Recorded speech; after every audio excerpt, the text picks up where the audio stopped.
When Michael Jordan called a community center to donate shoes to kids who had holes in theirs, the director laughed and hung up on him.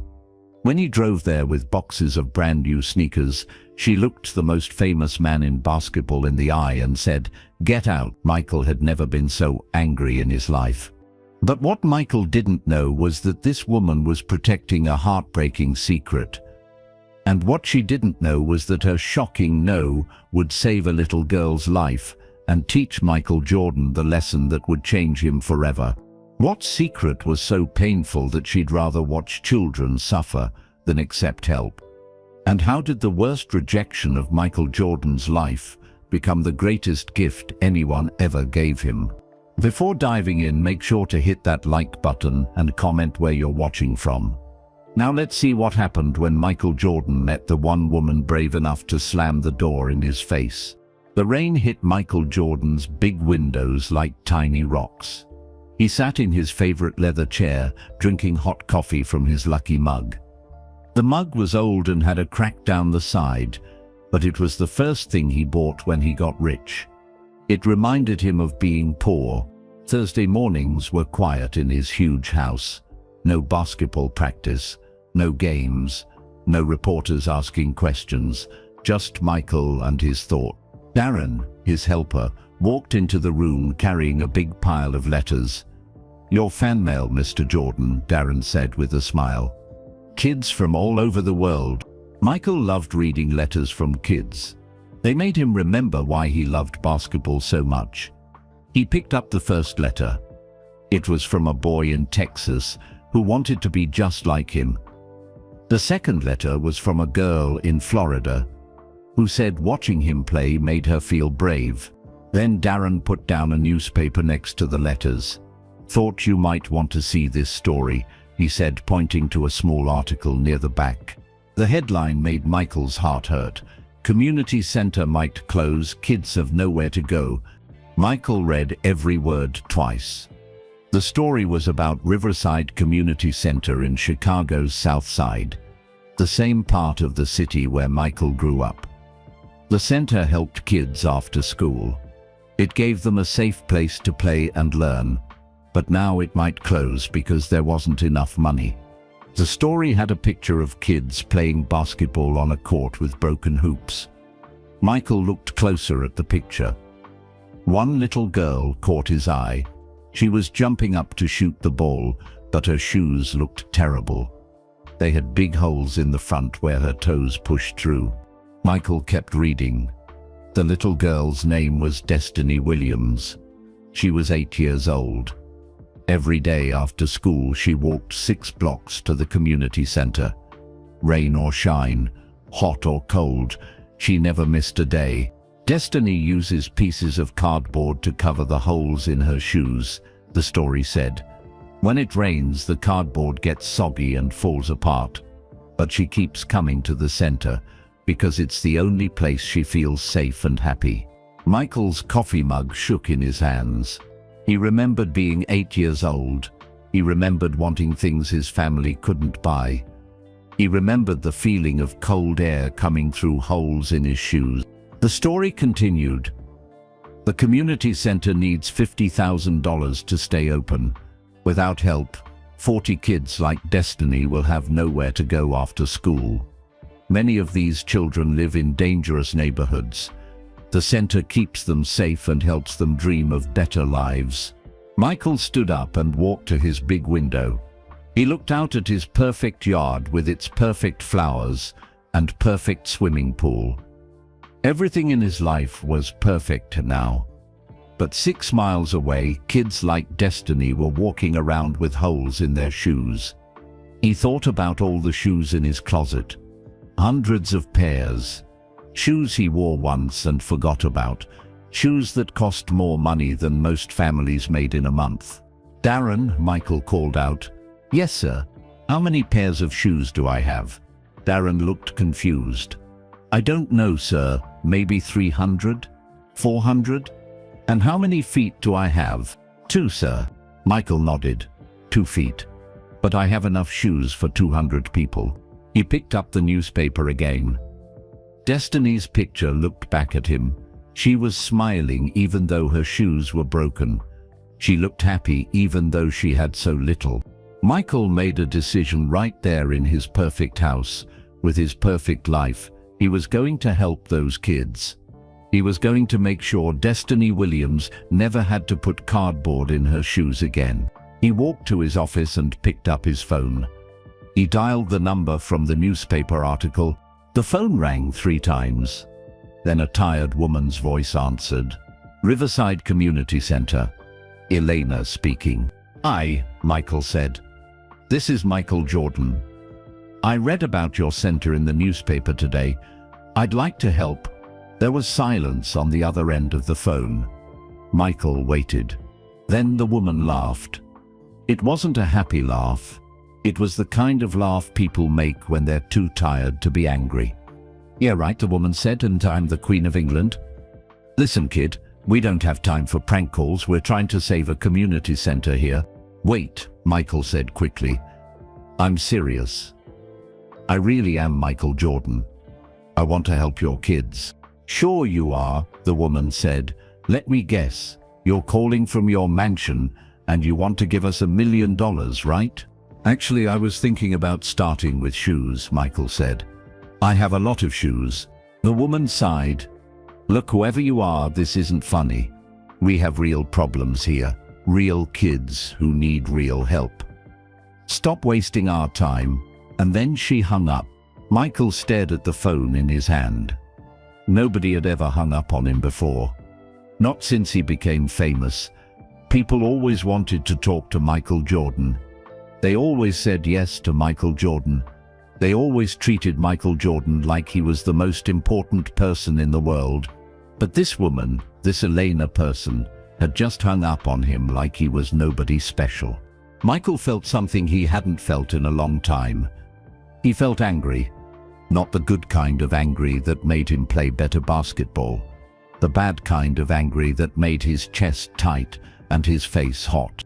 He looked at Destiny's picture in the newspaper again. She was still smiling with her broken shoes and her happy face. Darren, Michael called out loud. Yes, sir. Get my car ready. We're going to the south side. We're on the south side, sir. Michael folded the newspaper and put it in his pocket. Riverside Community Center. I'm going to meet this Elena person face to face.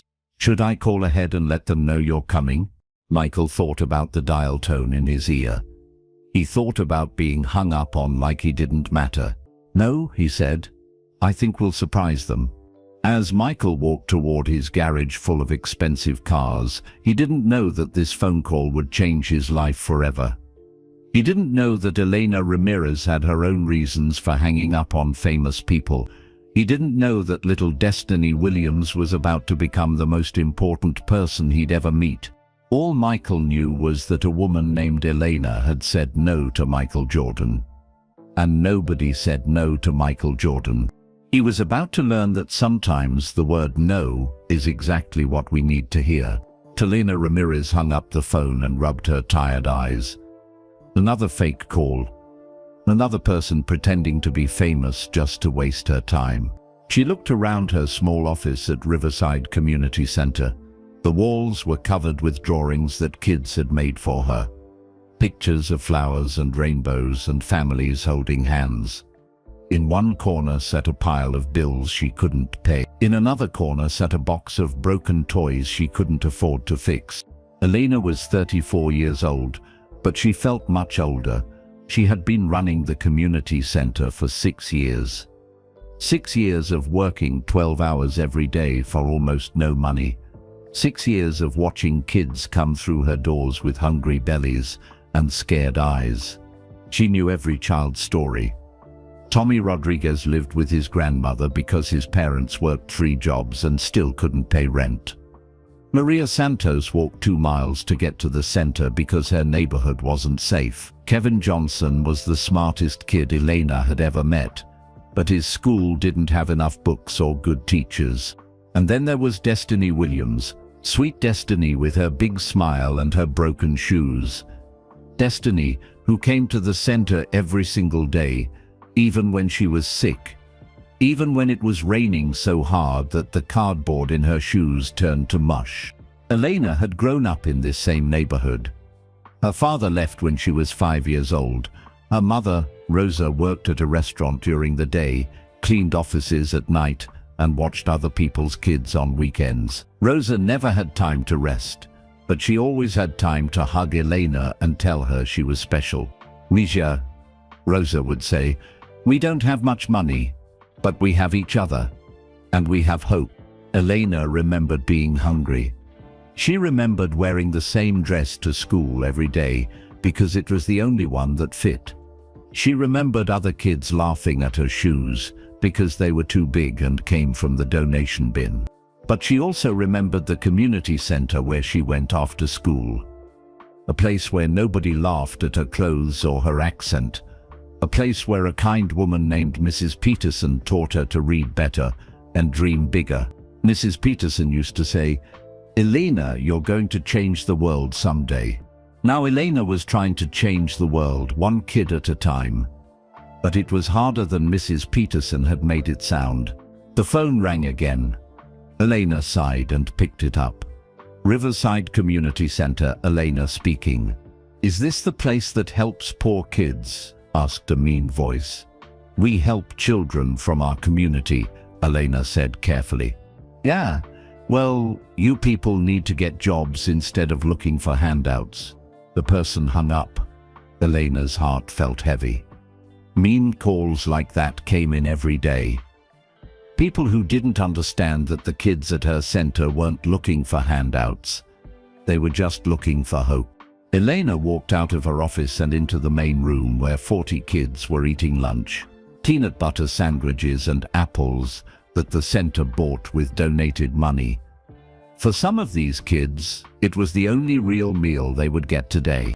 "Miss Elena," called out Destiny, "look what I drew." Destiny held up a picture of a basketball court. In the drawing, a girl who looked like Destiny was shooting a basketball through a perfect hoop. "That's beautiful, sweetie," Elena said. "Tell me about it." "That's me when I grow up," Destiny said proudly. "I'm going to be a basketball player just like Michael Jordan. And I'm going to have really good shoes that don't have any holes." Elena's heart broke a little. Destiny talked about Michael Jordan every day. She had never seen him play on TV because her grandmother couldn't afford cable. But she had heard older kids talking about him, and she knew he was the best basketball player in the world. "That sounds wonderful," Elena said. "Keep practicing, and maybe someday you will." After lunch, 7-year-old Tommy came up to Elena. He was limping a little. "Miss Elena," he said quietly, "my shoes are getting too small. Do we have any bigger ones?" Elena looked down at Tommy's feet. His toes were squished together inside shoes that were at least 2 sizes too small.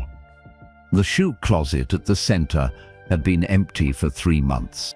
"I'm sorry, Tommy, we don't have any right now, but I'm working on getting some." Tommy nodded and walked away without complaining. He never complained, even though Elena could see that his feet hurt. Elena went back to her office and sat at her desk. She looked at the newspaper article about the center. The reporter had done a good job telling their story. Maybe someone would read it and really want to help. But Elena had learned not to hope too much. Over the years, lots of people had promised to help. Rich businessmen who said they cared about kids. Politicians who wanted their pictures taken with poor children. Even celebrities who showed up once, took photos for their social media, and then disappeared forever. 5 years ago, a basketball player named Derek Williams had come to the center. He was Destiny's older brother who had gotten a scholarship to college. Derek brought shoes that didn't fit and promised money that never came. The kids had been so excited to meet a real basketball player, but 2 weeks later, Derek stopped answering Elena's calls. "Famous people don't really care about us," 9-year-old Maria had said after Derek disappeared. "They just want to look good for their fans." Elena had promised the kids that day that she would never let anyone use them for publicity again. She would rather keep the center poor than let the children be disappointed one more time. The phone rang again. Elena almost didn't answer it. Riverside Community Center, Elena speaking. Hi, this is Channel 7 News. We saw the article about your center. We'd like to do a story. What kind of story? Elena asked. You know, the struggling community center, the poor kids, the need for donations. It's a great human interest piece. Elena felt tired again. Will you still care about these kids after your story runs? Will you come back in 6 months to see how they're doing? Well, we have a lot of stories to cover. Then no thank you, Elena said, and hung up. She looked out her window at the kids playing in the yard. Destiny was trying to shoot baskets with a ball that had no air in it. Tommy was playing soccer in shoes that were too small. Maria was reading a book that was missing half its pages. These weren't just poor kids who made good TV stories. These were her kids. They deserved better than people who cared about them for 5 minutes and then forgot they existed. Elena picked up the pile of bills from her desk. Rent, electricity, food, supplies. The center needed $50,000 to survive. She had 5 days to find the money, or she would have to tell 40 kids that their safe place was closing forever. She thought about calling some of the rich people who had promised to help before. But she knew what would happen. They would make excuses. They would say they were too busy. They would promise to help next time. Elena had learned that the only person she could count on was herself. She didn't know that at that very moment, Michael Jordan was driving toward her center with 3 boxes of shoes in his car. She didn't know that the fake phone call she had dismissed was real. She didn't know that her life was about to change in ways she never expected. All Elena knew was that she had 40 kids counting on her, 5 days to save their center, and nobody she could trust to help. She was about to learn that sometimes the person you need most is the one you're least willing to trust. At exactly 2 o'clock, a shiny black car pulled up in front of Riverside Community Center. The car looked like it cost more money than most people in the neighborhood would see in their whole lives. Kids playing outside stopped their games and stared.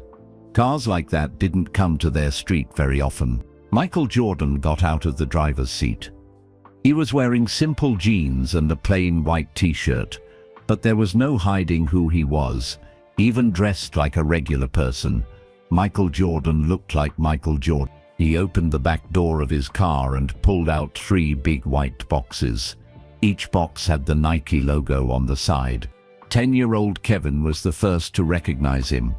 "Oh my gosh," Kevin screamed. "It's Michael Jordan. It's really Michael Jordan."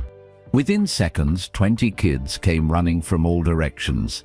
They formed a circle around Michael, their eyes wide with amazement. "Are you really him?" asked a little girl named Sophia. "Yes," Michael said with a smile. "I'm really him." "Can you dunk?" asked Tommy, forgetting all about his 2 small shoes. "I think so," Michael said, winking. "Will you sign my basketball?" asked another boy, holding up a ball that was so old it was more gray than orange. "Of course I will," Michael said. He signed the boy's basketball and handed it back. More kids kept coming. Soon, Michael was surrounded by 30 excited children, all talking at once. "Why you're here? Are you going to play basketball with us? Is that your car? Are those shoes for us?" Michael held up his hands to quiet everyone down. "I'm here because I read about your community center in the newspaper. I brought some shoes that I thought you might like." The kids cheered so loud that people 3 blocks away could hear them. "Where's your director?" Michael asked. "Where's Elena?" "Miss Elena is inside," said Maria. "She's probably in her office doing paperwork. She always does paperwork. Can someone get her for me?" 6 kids ran toward the building, all yelling at the same time. "Miss Elena! Miss Elena, come quick! Michael Jordan is here. He brought us shoes.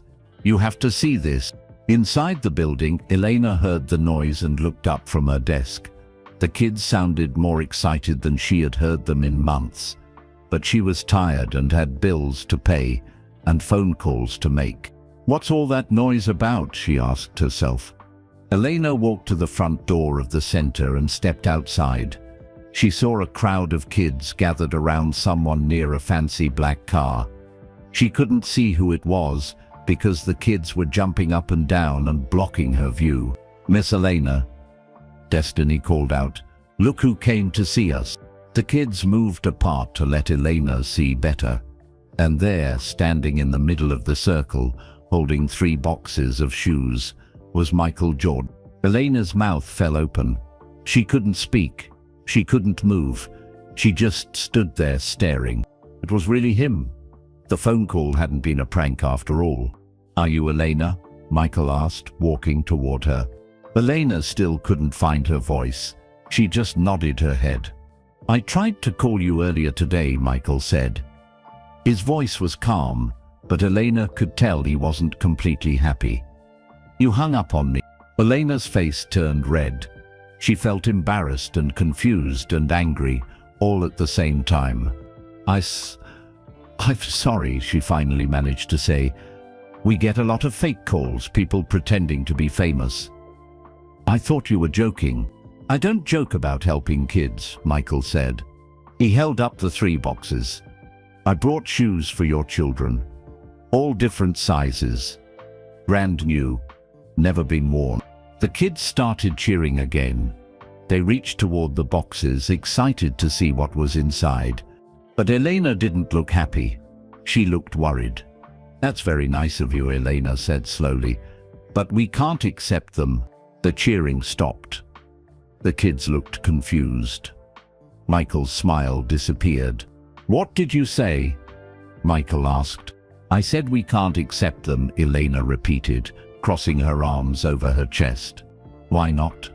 asked Destiny, looking back and forth between Elena and Michael. "They're shoes. We need shoes." Elena's heart was breaking, but she didn't change her mind. "We have a policy here. We don't take charity from celebrities who just want to feel good about themselves." Michael couldn't believe what he was hearing. "I'm trying to help your kids." "Are you?" Elena asked. "Or are you trying to help yourself feel better?" The kids were getting upset now. They didn't understand why Miss Elena was being mean to Michael Jordan. Some of them started to cry. "Miss Elena," Tommy said quietly, "my shoes hurt my feet. Can't we please have the new ones?" Elena looked at Tommy's squished toes and felt terrible. But she remembered Derek Williams. She remembered all the other people who had made promises they didn't keep. "I'm sorry, Tommy," Elena said, "but the answer is no." Michael's face was getting red with anger. "Lady, these kids need shoes. Look at them. Half of them are wearing shoes that don't even fit." "You think I don't know that?" Elena shot back. "You think I don't see their feet every single day? You think this is easy for me?" "Then take the shoes," Michael said, his voice getting louder. "No," Elena said, even louder. "We don't need your charity." The kids were scared now. They had never seen Miss Elena yell before. They had never seen a grown-up argue with Michael Jordan. "You're being ridiculous," Michael said. "And you're being selfish," Elena replied. "Selfish? I'm trying to give you free shoes. Free shoes that come with strings attached. Free shoes that make you feel like a hero for 5 minutes before you drive back to your mansion and forget we exist." Michael stared at Elena like she was crazy. "You don't even know me." "I don't have to know you," Elena said. "I know your type." Little Destiny stepped forward. She looked at Elena with tears in her eyes. "Please, Miss Elena," Destiny whispered. "My feet are cold." Elena's heart shattered into a million pieces, but she didn't change her mind. "Go back inside, kids," Elena said firmly. "All of you, right now." "But Miss Elena," Kevin started to say. "Inside. Now." The kids walked toward the building sadly. Some were crying, others looked angry. All of them looked confused and disappointed. Destiny was the last one to go. She looked at Michael Jordan, then at Elena, then at the boxes of shoes she would never get to wear. "I'm sorry, mister," Destiny said to Michael. "Miss Elena is usually nice. I don't know why she's being mean today." Then Destiny walked inside, her broken shoes making soft sounds on the concrete. Michael and Elena stood alone in the parking lot, staring at each other. "Lady," Michael said slowly, "I have played basketball all over the world. I have met presidents and kings and movie stars. But I have never in my life met anyone as stubborn as you." "Good," Elena said, even though tears were starting to form in her eyes. "Maybe you needed to." Michael picked up his 3 boxes of shoes and walked back to his car. He put the boxes in the back seat and got behind the wheel. Before he drove away, he rolled down his window. "Those kids deserve better than you," he called out. "Yes," Elena called back. "They do. That's exactly why I said no." Michael drove away, leaving Elena standing alone in the parking lot. She didn't know that Michael would spend the entire night thinking about her words. She didn't know that tomorrow he would come back with a plan that would change everything. All Elena knew was that she had just turned away the most famous basketball player in the world, and even though her heart was broken, she knew she had done the right thing. The kids needed more than shoes. They needed someone who would stay. Michael Jordan sat in his car for 10 minutes, staring at the community center through his windshield. His hands gripped the steering wheel so tight his knuckles were white. He had never been so angry in his life. Not when he got cut from his high school basketball team. Not when other players trash-talked him during games. Not even when reporters wrote mean things about him in the newspaper. But this was different. This wasn't about basketball or fame or winning. This was about kids who needed help, and a crazy woman who wouldn't let him give it to them. Michael got out of his car and walked back to the front door of the center. He could hear kids talking inside, but their voices sounded sad instead of excited. He knocked on the door, hard. Elena opened it. She looked like she had been crying, but her jaw was still set in a stubborn line. "What do you want now?" she asked. "I want to talk to you," Michael said, without the kids around. Elena stepped outside and closed the door behind her. "Fine, talk. What is wrong with you?" Michael asked. "Those kids in there need shoes. Real shoes. Not cardboard and duct tape. I'm offering to give them exactly what they need, and you're saying no. That makes no sense." "It makes perfect sense if you actually care about what happens to them after today," Elena said. "What are you talking about?" Elena took a deep breath. "Let me ask you something, Mr. Jordan. After you give those kids shoes, then what? Then what? What happens next? Do you come back next week to see how the shoes are working out? Do you come back next month to see if they need new ones? Do you even remember their names by Christmas?" Michael frowned. "I don't understand what you're asking." "I'm asking if you're going to be here when Tommy grows out of those shoes in 3 months. I'm asking if you're going to be here when Destiny's cardboard gets wet again because her new shoes wore out. I'm asking if you're going to be here when these kids realize that the most famous person they ever met gave them a gift and then forgot they existed." Michael felt his anger growing hotter. "You think I don't care about kids? I think you care about feeling like a good person," Elena said. "I think you read that newspaper article and felt guilty about having so much when these kids have so little. I think giving away some shoes makes you feel better about yourself, but I don't think you actually care about what happens to Tommy and Destiny and Kevin after you drive away in your fancy car." "You're wrong," Michael said. Tell me their last names." "What?" "The kids you just met. Tommy, Destiny, Kevin, Maria. What are their last names?" Michael opened his mouth to answer, then realized he didn't know. Elena saw the look on his face.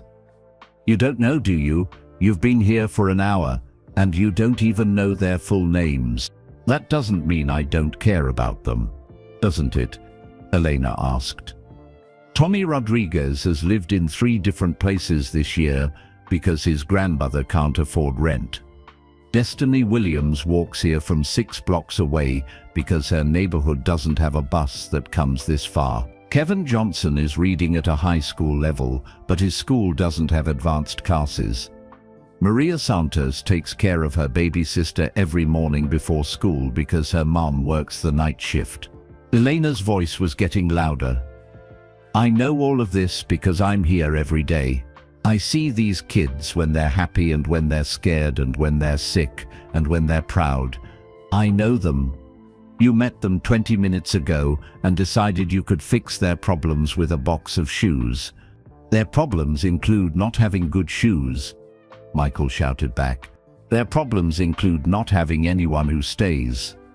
Elena shouted even louder. The front door of the center opened. All 40 kids came pouring out into the parking lot. They had been listening through the windows and couldn't stay inside anymore. Stop fighting, cried little Sophia, who was only 6 years old. Yeah, stop fighting, said Kevin. Fighting is scary. Tommy limped over to Michael and Elena on his painful feet. Please don't be mad at each other, he said. Miss Elena is nice. She takes care of us every day. But Mr. Jordan seems nice too. Destiny stepped forward, her broken shoes crunching on the gravel. Can't we all just be friends? Michael looked at the circle of kids around him. They were all staring up at him with big worried eyes. Some were still crying from earlier. For the first time since he arrived, Michael really looked at them. Not as a group of poor kids who needed help, but as individual people with names and stories and feelings. Tommy Rodriguez, whose feet hurt, but who never complained.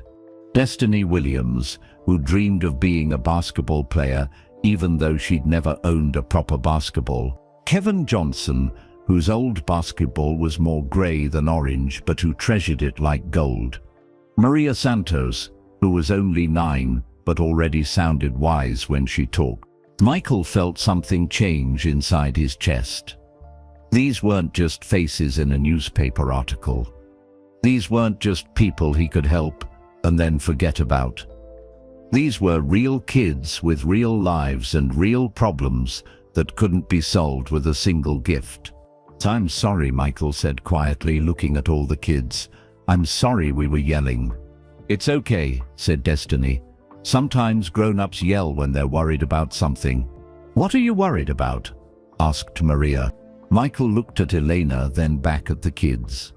I'm worried that I don't know how to help you the right way.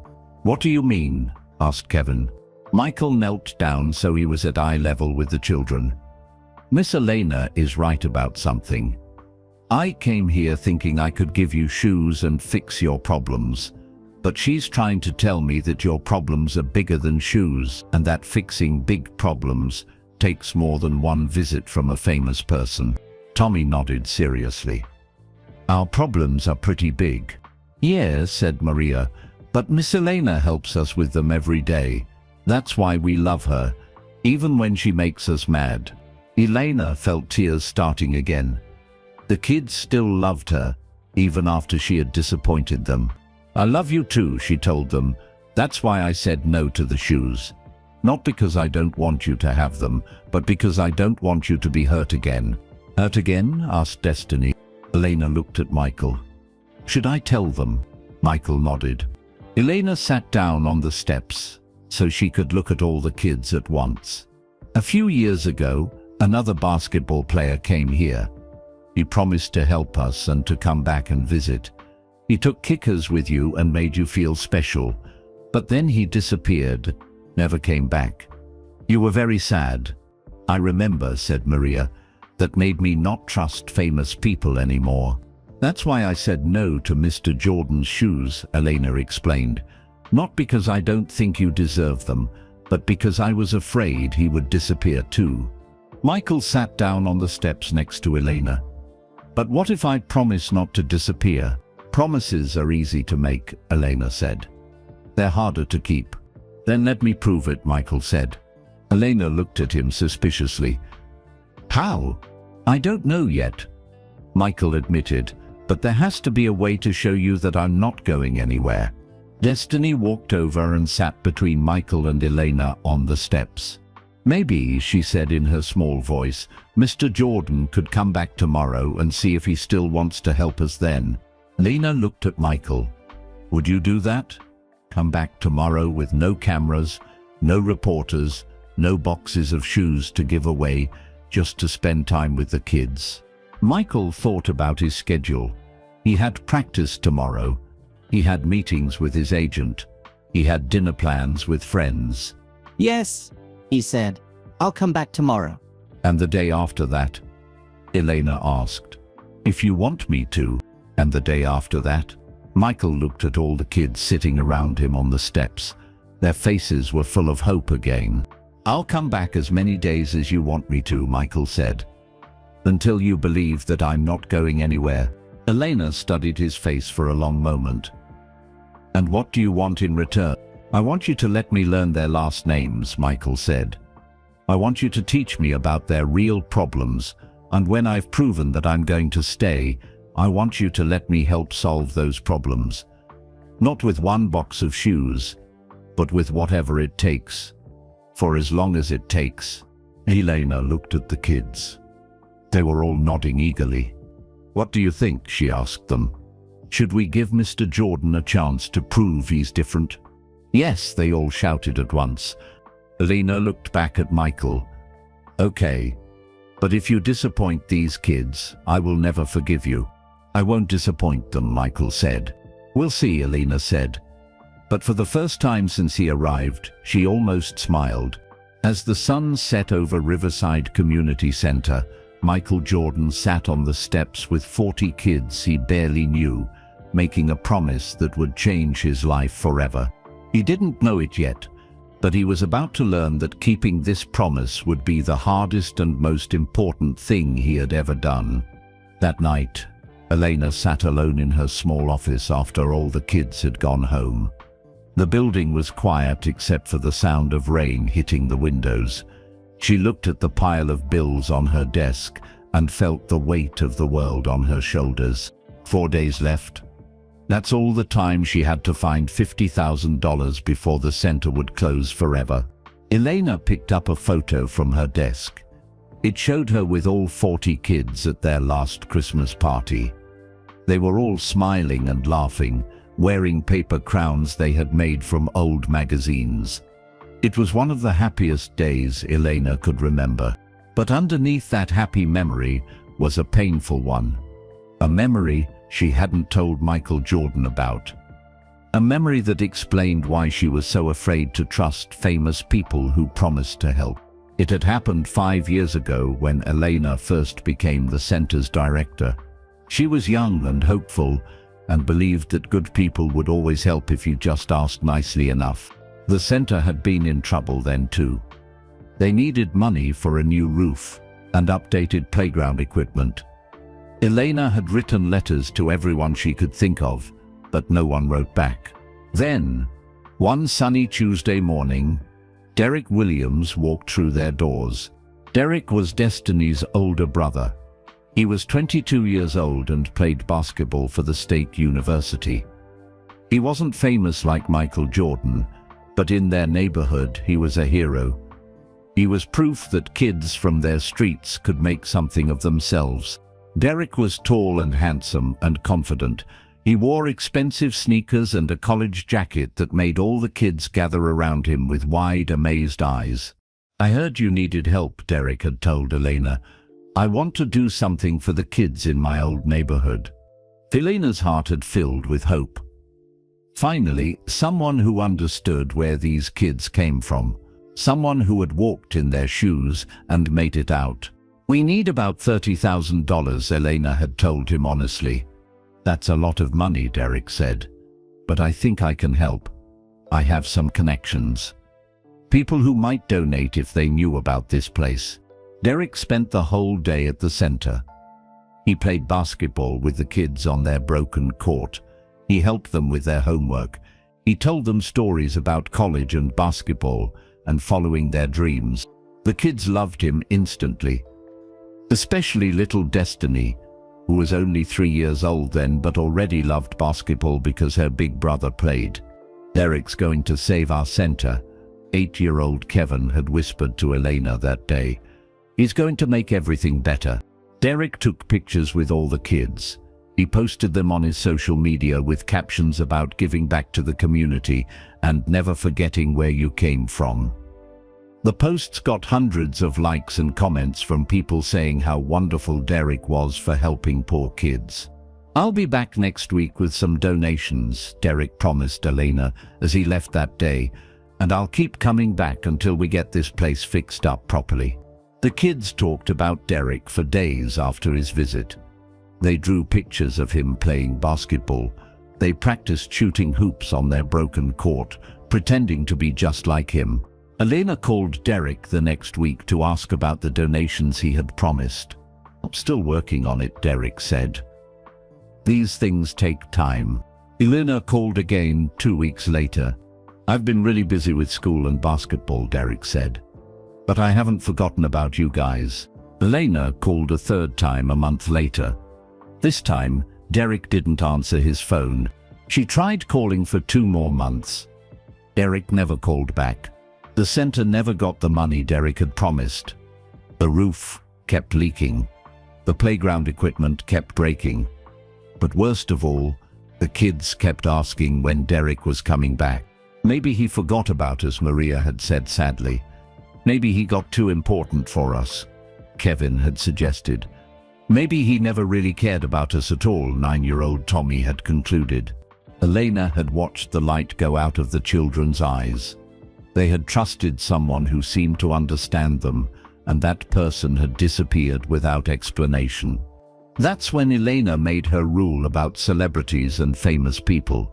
She would rather struggle alone than watch her kids be disappointed again. But tonight, sitting in her quiet office, Elena wondered if she had been too hard on Michael Jordan. Derek Williams had been young and probably just got busy with his own life. Michael Jordan was older, more mature, and definitely had more money. Maybe he really would keep his promise to come back. Elena looked at her phone. She still had Michael's business card from when he dropped it earlier. She picked it up and dialed his number 3 times, but hung up before it could ring each time. What would she say? "Sorry, I was mean to you. Please come back and help us. I'm scared and I don't know what else to do." Elena put the phone down and rubbed her tired eyes. Tomorrow would tell her everything she needed to know about Michael Jordan. If he came back like he promised, maybe she had been wrong about him. If he didn't show up, then she had been right to protect the kids from another disappointment. Lena looked out the window at the empty playground. In a few hours, 40 kids would come through those doors expecting their safe place to be here. They didn't know that in 4 days, she might have to tell them it was all over. She thought about Destiny's broken shoes and Tommy's painful feet and Kevin's worn-out basketball. She thought about how excited they had all looked when they saw Michael Jordan's boxes of shoes. Maybe she should have just said yes. Maybe shoes were better than nothing. Maybe protecting the kids from disappointment wasn't worth making them go without things they really needed. Elena's phone buzzed with a text message. She picked it up, hoping it might be from Michael Jordan. Instead, it was from her landlord. "Rent payment is 4 days late. Center must be closed by Monday if payment not received." Elena's heart sank. Even if Michael Jordan came back tomorrow, even if he really wanted to help, there wasn't enough time. The center would be closed before he could do anything meaningful. She put her head down on her desk and finally let herself cry. All the tears she had been holding back all day came pouring out. Elena cried for the kids who might lose their safe place. She cried for Tommy's feet and Destiny's dreams, and Kevin's intelligence that might never get the chance to grow. She cried for her own failure to save the place that meant everything to all of them. But most of all, Elena cried because she was starting to hope that Michael Jordan might be different, and hope was the most dangerous thing she could allow herself to feel. What Elena didn't know was that at that exact moment Michael Jordan was lying awake in his mansion, staring at the ceiling and thinking about Tommy Rodriguez's squeezed toes and Destiny Williams's cardboard shoes. She didn't know that he had already cancelled his meetings for tomorrow, so he could spend the whole day at the center. She didn't know that he had called his accountant at midnight to ask about setting up an emergency fund for community centers. She didn't know that he was already planning not just to save Riverside Community Center, but to make sure places like it never had to worry about money again. Elena fell asleep at her desk that night, her head resting on a pile of unpaid bills, while the rain kept falling outside her window. She was about to learn that sometimes the people who fight you the hardest are the ones who end up fighting the hardest for you. Chapter 6. Jordan's Test. Michael Jordan didn't sleep at all that night. He kept thinking about Elena's angry words and the kids' disappointed faces. Every time he closed his eyes, he saw Destiny's broken shoes and Tommy's painful limp. At 5 in the morning, Michael gave up trying to sleep. He got dressed in old jeans and a plain t-shirt, not the expensive clothes he usually wore. Today wasn't about looking like Michael Jordan, the basketball star. Today was about proving he could be Michael Jordan, the person who keeps promises. Before leaving his house, Michael called his friend James, who ran a charity in downtown Chicago. "I need your advice," Michael told him. "I met this woman yesterday who runs a community center. I offered to help and she said no." "She said no to Michael Jordan?" James sounded shocked. "Why?" "She thinks I just want to feel good about myself. She thinks I'll help once and then disappear." James was quiet for a moment. "Have you ever helped a place like that before?" "Well, no." "Have you ever gone back to check on people you've helped?" Michael felt uncomfortable. "Not really." "Then maybe she has a point," James said gently. "A lot of famous people do charity work for the wrong reasons. They want the good publicity, but they don't want to do the hard work of actually caring about people." "But I do care," Michael said. "Then you need to prove it."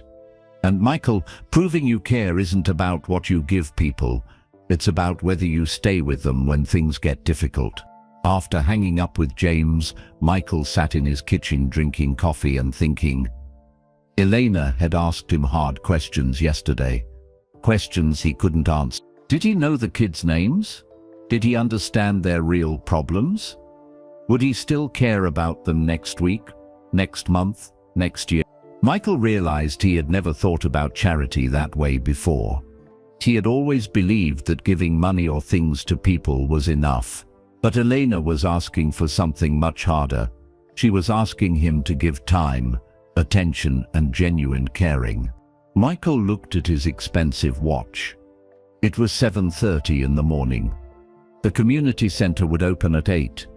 He had promised to come back today. Michael drove to the center slowly, thinking about what Elena had said about Derek Williams, some basketball player who had promised to help and then disappeared.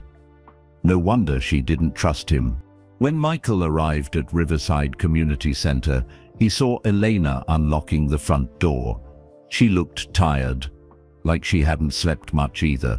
"You came back," Elena said when she saw him. She sounded surprised. "I said I would," Michael replied. Elena studied his face. "It's only been 1 day. Anyone can keep a promise for 1 day." Michael walked closer. "Then let me prove I can keep it for longer." "How?" Michael took a deep breath. "I want to volunteer here. Not give money, not donate things. I want to work. Whatever you need me to do." Elena crossed her arms. "Work? Like what kind of work?" "Anything. Clean bathrooms, wash dishes, sweep floors, help kids with homework. I want to earn the right to help these kids properly." Elena stared at him. "You're telling me that Michael Jordan wants to clean toilets? If that's what it takes to prove I'm serious, then yes." "Why?" Elena asked. Why would you do that? Michael looked through the window at the empty playground where the kids would be playing in a few hours. Because you were right yesterday. I don't know Tommy's last name. I don't know why Destiny walked 6 blocks to get here. I don't know what Kevin's real dreams are. I thought I could help these kids, but I don't even know them. Michael turned back to Elena. I want to learn about them. I want to understand what they really need. And I want to prove that I'm not going anywhere. Elena was quiet for a long time. No cameras, no cameras, no reporters, no reporters, no social media posts about what a good person you are, nothing. This is between me, you and the kids. Elena looked at Michael's clothes, old jeans and a faded t-shirt instead of designer. Everything. She looked at his face and saw something she hadn't seen yesterday. Yesterday he had looked like a celebrity trying to do a good deed. Today he looked like a person asking for a chance. The bathrooms need cleaning, Elena said finally. Okay, the kitchen needs someone to help serve breakfast. I can do that. Some of the kids need help with reading. I'll do whatever you think I should do. Elena opened the front door of the center. Come on then. Let's see if Michael Jordan can keep up with a real day's work. The kids started arriving at 8:30. When they saw Michael Jordan washing dishes in the kitchen, they couldn't believe their eyes. Mr. Jordan, shouted Kevin. What are you doing? Washing dishes, Michael said simply. But you're famous. Famous people don't wash dishes. Michael smiled. This famous person does. Tommy limped over on his painful feet. Are you going to stay all day? If Miss Elena will let me. Elena, who was listening from across the room, nodded. You can stay. For the next 8 hours, Michael Jordan did things he had never done in his life. He mopped floors until his back hurt. He served lunch to 40 kids who kept staring at him in amazement. He helped 6-year-old Sophia tie her shoes. He listened to Kevin read a story about a boy who wanted to be an astronaut. The hardest part wasn't the work. The hardest part was seeing how much the kids needed things he couldn't fix with money. Tommy's feet hurt, but his real problem was that his grandmother worked 3 jobs and was never home. Tommy was lonely. Destiny's shoes had holes, but her real problem was that she was afraid she wasn't smart enough for school. Destiny needed someone to believe in her. Kevin was incredibly intelligent, but his real problem was that his school didn't have advanced classes or good books. Kevin needed challenges that would help his mind grow. By the end of the day, Michael was exhausted. He had never worked so hard in his life, not even during basketball practice. How do you do this every day? He asked Elena as they locked up the center. Because they need me to, Elena said. Some days I'm tired. Some days I want to quit. But then I see Tommy smile when someone pays attention to him, or I watch Destiny figure out a math problem, or I listen to Kevin ask smart questions about science, and I remember that this is the most important work in the world. Michael understood now why Elena had been angry with him yesterday. These kids didn't need a hero who showed up once. They needed someone who cared enough to show up every day, even when it was hard, even when it wasn't exciting, even when nobody was watching. Will you come back tomorrow? Elena asked. Yes, Michael said. And the day after that, Elena almost smiled. We'll see. As Michael drove home that night, his hands were rough from cleaning and his back was sore from mopping floors. But he felt something he had never felt after winning a basketball game. He felt like he had done something that actually mattered. He didn't know that Elena had watched him all day, looking for signs that he would give up or complain or act like the work was beneath him. He didn't know that Elena had seen him help Tommy with his reading even though Tommy was slow and needed lots of patience. He didn't know that Elena had noticed him listening carefully when Destiny talked about her dreams of playing basketball someday. He didn't know that for the first time in 5 years, Elena was starting to believe that maybe, Just maybe, someone famous might actually keep their promise to these kids. But Michael would find out soon enough, because tomorrow was going to be an even bigger test. Michael Jordan kept his promise. He came back the next day, and the day after that, and the day after that. Every Tuesday and Thursday for 3 weeks, Michael showed up at Riverside Community Center at 8 in the morning and stayed until the kids went home. The kids couldn't believe it at first. They kept expecting him to stop coming, like Derek Williams had. But week after week, Michael was there. He cleaned bathrooms without complaining. He served lunch with a smile. He helped kids with homework even when they were slow learners who needed the same thing explained 5 times. But more importantly, Michael started really listening to the kids. He learnt their stories, their dreams, and their fears. Tommy Rodriguez lived with his grandmother, Mrs. Rodriguez, because his parents both worked 3 jobs. Tommy was lonely most of the time. His favorite thing was when someone sat with him during lunch and asked about his day. "My grandma is nice," Tommy told Michael one Tuesday while they ate peanut butter sandwiches together. "But she's always tired. She works at the grocery store during the day and cleans offices at night. Sometimes I don't see her for 2 whole days." Michael's heart hurt hearing this. "What do you do when you're lonely?" "I come here," Tommy said. "Miss Elena always has time to talk to me. And now you do too." Destiny Williams walked 6 blocks to the center every day because her grandmother couldn't afford a car and the bus didn't come to their neighborhood. Destiny was smart, but she didn't believe in herself. "I'm not good at school stuff," Destiny told Michael one Thursday while he helped her with math problems. "What makes you think that?" Michael asked. "The other kids learn things faster than me. My teacher says I need to pay better attention." Michael looked at Destiny's math worksheet. She had gotten most of the answers right, but she had worked slowly and carefully. "Destiny, you got 8 out of 10 problems correct. That's really good, but it took me a long time." "So what? You got them right. That's what matters." Destiny smiled. It was the first time anyone had told her that being slow didn't mean being bad at something. Kevin Johnson was the smartest kid Michael had ever met. Kevin could read books that high school students found difficult, but Kevin's school didn't have advanced classes, so he was bored most of the time. "I want to be a scientist when I grow up," Kevin told Michael. "I want to study space and maybe discover new planets." "That sounds amazing," Michael said. "What kind of science books do you like to read?" Kevin's face fell. "I don't have any science books. The library at school only has old books about basic stuff I already know." Michael made a mental note. Kevin needed challenging books that would help his brilliant mind grow. Maria Santos took care of her baby sister every morning before school because her mum worked the night shift at a hospital. Maria was only 9, but she was already more responsible than most adults. "Don't you ever get to just be a kid?" Michael asked Maria one day. "What do you mean?" Maria asked.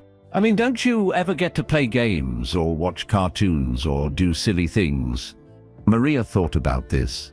"Sometimes I play with my sister, but mostly I have to make sure she eats breakfast and gets dressed and doesn't cry too much before I go to school." Michael realized that Maria had grown up too fast because her family needed her to, but here at the center, Maria could be 9 years old again. Working at the community center was harder than any basketball game Michael had ever played. When he missed a shot in basketball, he could try again in a few seconds. When he lost a game, there would be another game in a few days. But when Tommy looked sad because he missed his parents, Michael couldn't fix that by making a perfect shot. When Destiny felt dumb about her math, Michael couldn't solve it by winning a championship. When Kevin was bored because he wasn't being challenged, Michael couldn't help by dunking a basketball. These problems were bigger than sports. These problems needed time, patience, and caring. Lots and lots of caring. But Michael kept coming back. He never missed a Tuesday or Thursday, even when he was tired from games. Even when his friends asked him why he was wasting time with those kids. Even when reporters started asking questions about why Michael Jordan was spending so much time in a poor neighborhood. No comment, Michael would tell the reporters. This isn't about publicity. After 3 weeks, Elena started to believe that Michael might be different from other famous people who had promised to help. "Why are you really doing this?" she asked him one Thursday afternoon. They were sitting in her office while the kids played outside. Michael watched Destiny and Tommy playing basketball with the flat ball on the broken court. Kevin was sitting under a tree reading a book with pages missing. Maria was helping some younger kids tie their shoes. "At first I thought I was doing this to prove you wrong," Michael said honestly. "I was angry that you said no to my shoes. I wanted to show you that I was a good person." "And now?" Elena asked. "Now I realize you were right. Those kids don't need a hero who shows up once and leaves. They need someone who shows up every day and stays." Michael looked at Elena. "These kids are amazing. Tommy never complains even though he's lonely. Destiny works twice as hard as everyone else because she wants to succeed. Kevin asks questions that would challenge college professors. Maria takes care of everyone around her, even though she's just a little girl herself." Michael's voice got quieter. "They deserve so much more than what they have. They deserve someone who will fight for them every single day." Elena felt tears starting in her eyes. "That's exactly what I've been trying to do for 6 years." "I know," Michael said, "and you've done an incredible job. But maybe you don't have to do it alone anymore." For the first time since Michael had walked into her center, Elena smiled a real smile. "Maybe not," she said. But just as Elena was starting to trust Michael completely, something happened that would test whether he really meant what he said. The next morning, Michael got a phone call that would force him to choose between his basketball career and the kids who were counting on him. And for the first time in his life, Michael Jordan wasn't sure what choice he would make. The phone call came at 6 in the morning on a cold Friday in November. Michael was getting ready to go to basketball practice when his phone rang. "Michael, we have a problem," said Phil Jackson, his coach. "The team needs you to fly to Detroit today. There's been a schedule change. We're playing the Pistons tomorrow night instead of next week."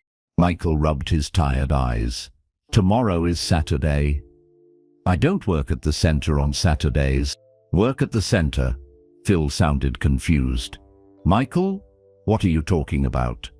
You play basketball for a living." "I mean volunteer at the community center," Michael said. "But that's not the problem. The problem is that I promised to help the kids with their reading on Tuesday. If I go to Detroit, I'll miss it." There was a long silence on the phone. Then Phil said, "Michael, are you feeling okay? You're worried about missing volunteer work?" "Yes, I am." "Michael, this is the most important game of the season. If we win tomorrow, we're almost guaranteed to make the playoffs. If we lose, we might not make it at all." Michael knew Phil was right. This game was huge for the team. His teammates were counting on him. Millions of fans were counting on him. But 40 kids were counting on him too. "Can't someone else fill in for me?" Michael asked. "Fill in for Michael Jordan?" Phil sounded shocked. "Michael, you're the best player in the world. Nobody can fill in for you." After Phil hung up, Michael sat on his bed and stared at the wall. He had never missed a basketball game for anything. Basketball was his job, his life, his identity. But he had also never made promises to kids like Tommy and Destiny before. Michael called Elena at the center. "I have a problem," he told her. "My team needs me to travel tomorrow for a game. But I promised the kids I would help them with reading on Tuesday." Elena was quiet for a moment. "It's okay, Michael. I understand. Basketball is your real job." But Michael could hear disappointment in her voice. The same disappointment he had heard when she talked about Derek Williams. "No," Michael said. Those kids are my real job too. What do you mean? I mean, I'm not going to Detroit. I'm going to be at the center on Tuesday like I promised. Michael, you can't miss an important game for us. Yes, I can. Some things are more important than basketball. Elena couldn't believe what she was hearing. Michael, think about this carefully. Your teammates need you. Your fans expect you to play. This is your career. And those kids need me too. They expect me to be there. This is about keeping promises. After Elena hung up, Michael called Phil back. I can't travel with the team, Michael said. What do you mean you can't travel? Phil's voice was getting loud. I made a commitment to some kids. I have to keep it. Kids? Michael, are you out of your mind? This game could determine if we make the playoffs. I know. The other players are going to be furious. I know. The fans are going to think you don't care about winning. I know. Then why are you doing this? Michael looked out his window toward the direction of Riverside Community Center. Because I finally learned the difference between being famous and being important. Phil hung up on him. Within hours, the news was everywhere. Michael Jordan refuses to play in crucial game. Jordan chooses charity work over team. Is Jordan losing his mind? Reporters called Michael's house all day. His teammates left angry messages on his answering machine. Basketball fans called radio shows to complain about him. He's being selfish, one fan said on the radio. We pay money to see him play, not to babysit kids. He's lost his focus, said another fan. He cares more about looking good than winning games. Michael turned off his radio and tried not to think about what people were saying. On Tuesday morning, Michael drove to Riverside Community Center like always, but when he got there he saw news vans parked outside. Reporters with cameras were waiting for him. Michael, why did you choose volunteer work over basketball? One reporter shouted. Are you having problems with your team? Asked another. Is this just a publicity stunt? Called a third. Michael pushed through the crowd without answering questions. He went inside the center where Elena and the kids were waiting. I'm sorry about all the reporters, Michael told Elena. I didn't know they would come here. It's not your fault, Elena said. But she looked worried. Michael, maybe you should go play your game. We'll be okay without you today. No, Michael said firmly. I made a promise. Just then, Tommy ran up to Michael with a book in his hands. Mr. Jordan, I practiced reading all weekend. I want to show you how much better I got. Michael knelt down to Tommy's level. Let's hear it. Tommy opened his book and started reading slowly but clearly. The little boy wanted to play basketball, but he didn't have a good ball. His friend said, That's okay. We can practice with any ball. What matters is not giving up. Tommy looked up at Michael with proud eyes. Did I do good? You did great, Tommy, Michael said, and he meant it.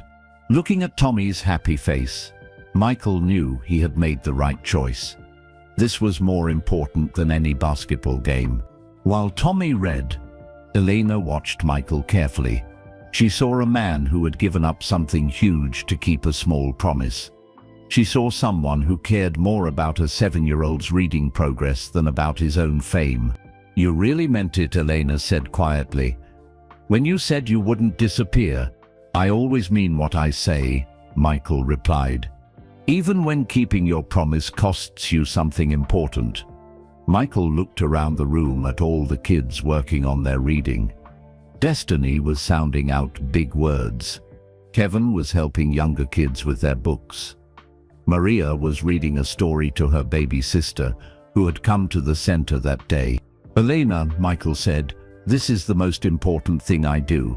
For the first time since Michael Jordan had walked into her life, Elena completely believed him. But neither of them knew that at that very moment, something was happening that would test their new trust in ways they never expected.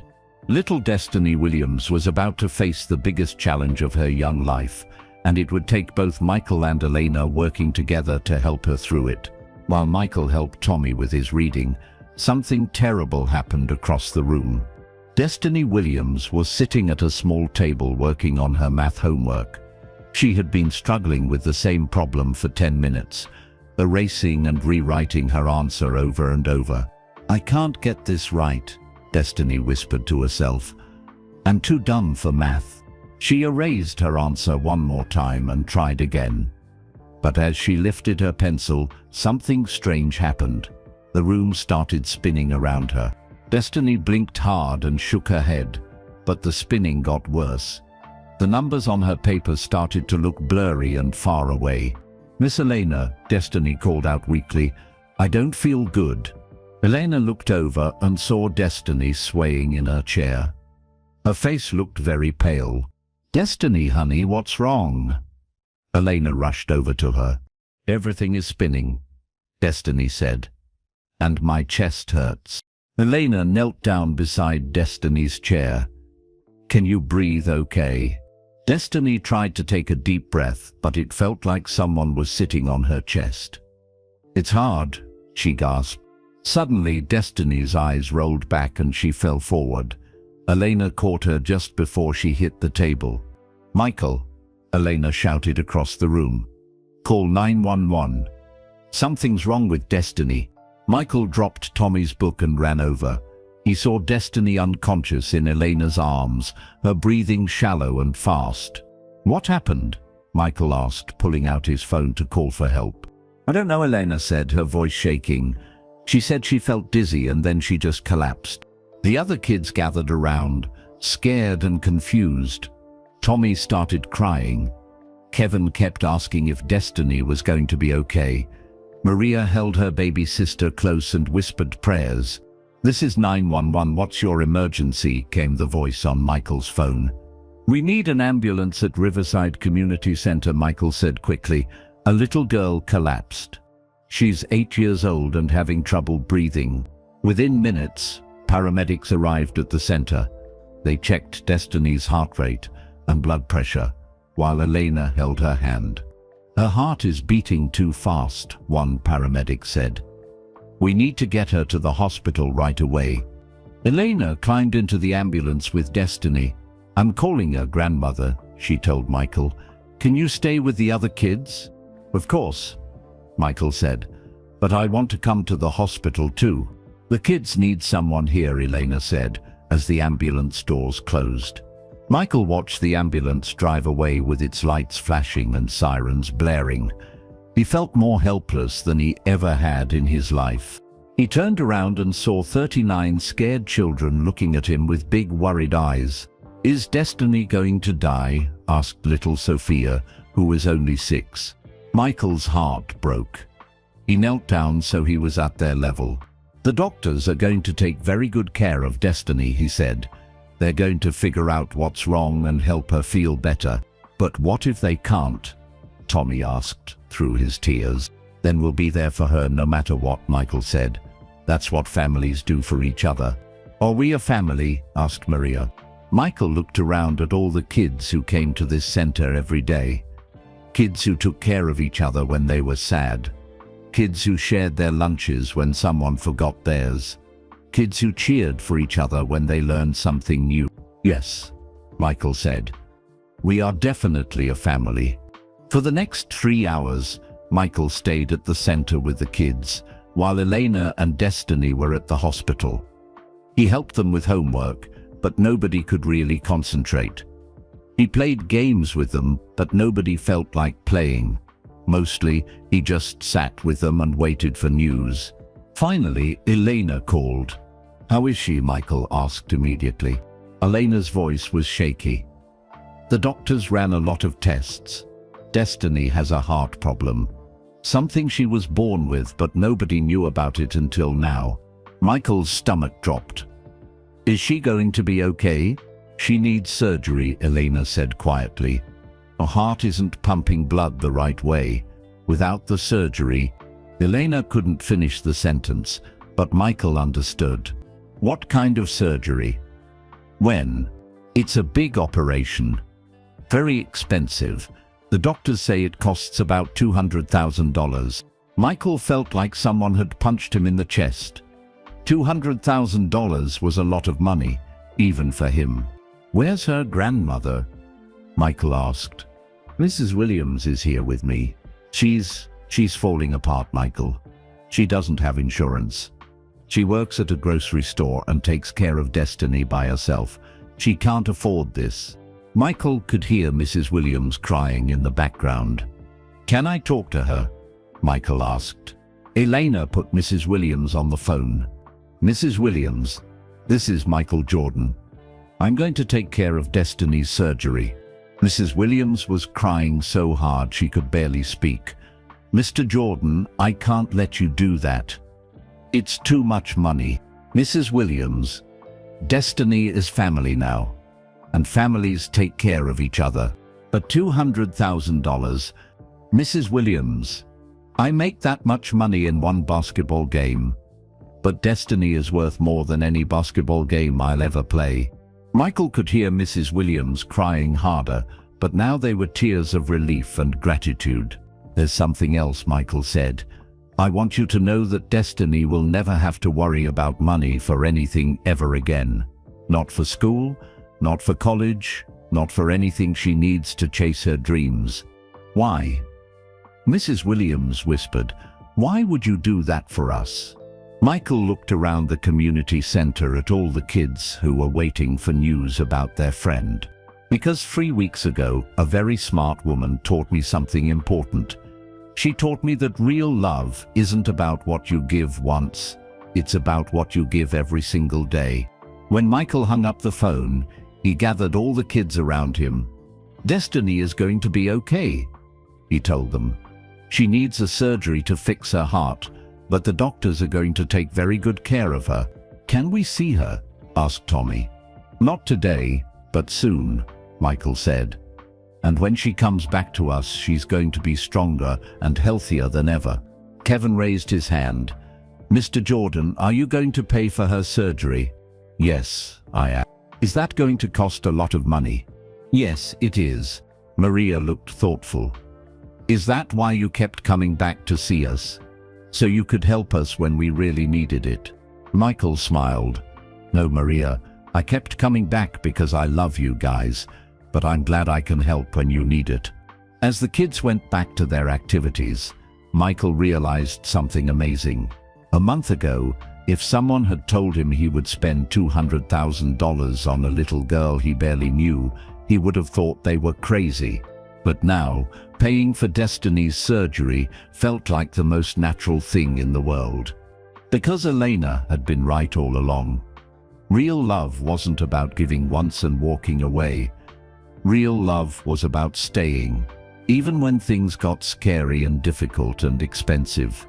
Real love was about being there when it mattered most. 2 days later, Michael sat in the hospital waiting room while Destiny had her surgery. Elena was beside him, and Mrs. Williams was pacing back and forth, too worried to sit still. The surgery had been going on for 4 hours.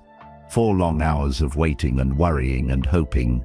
"Tell me about Destiny's father," Michael said to Mrs. Williams, trying to keep her mind off the surgery. "She talks about basketball all the time."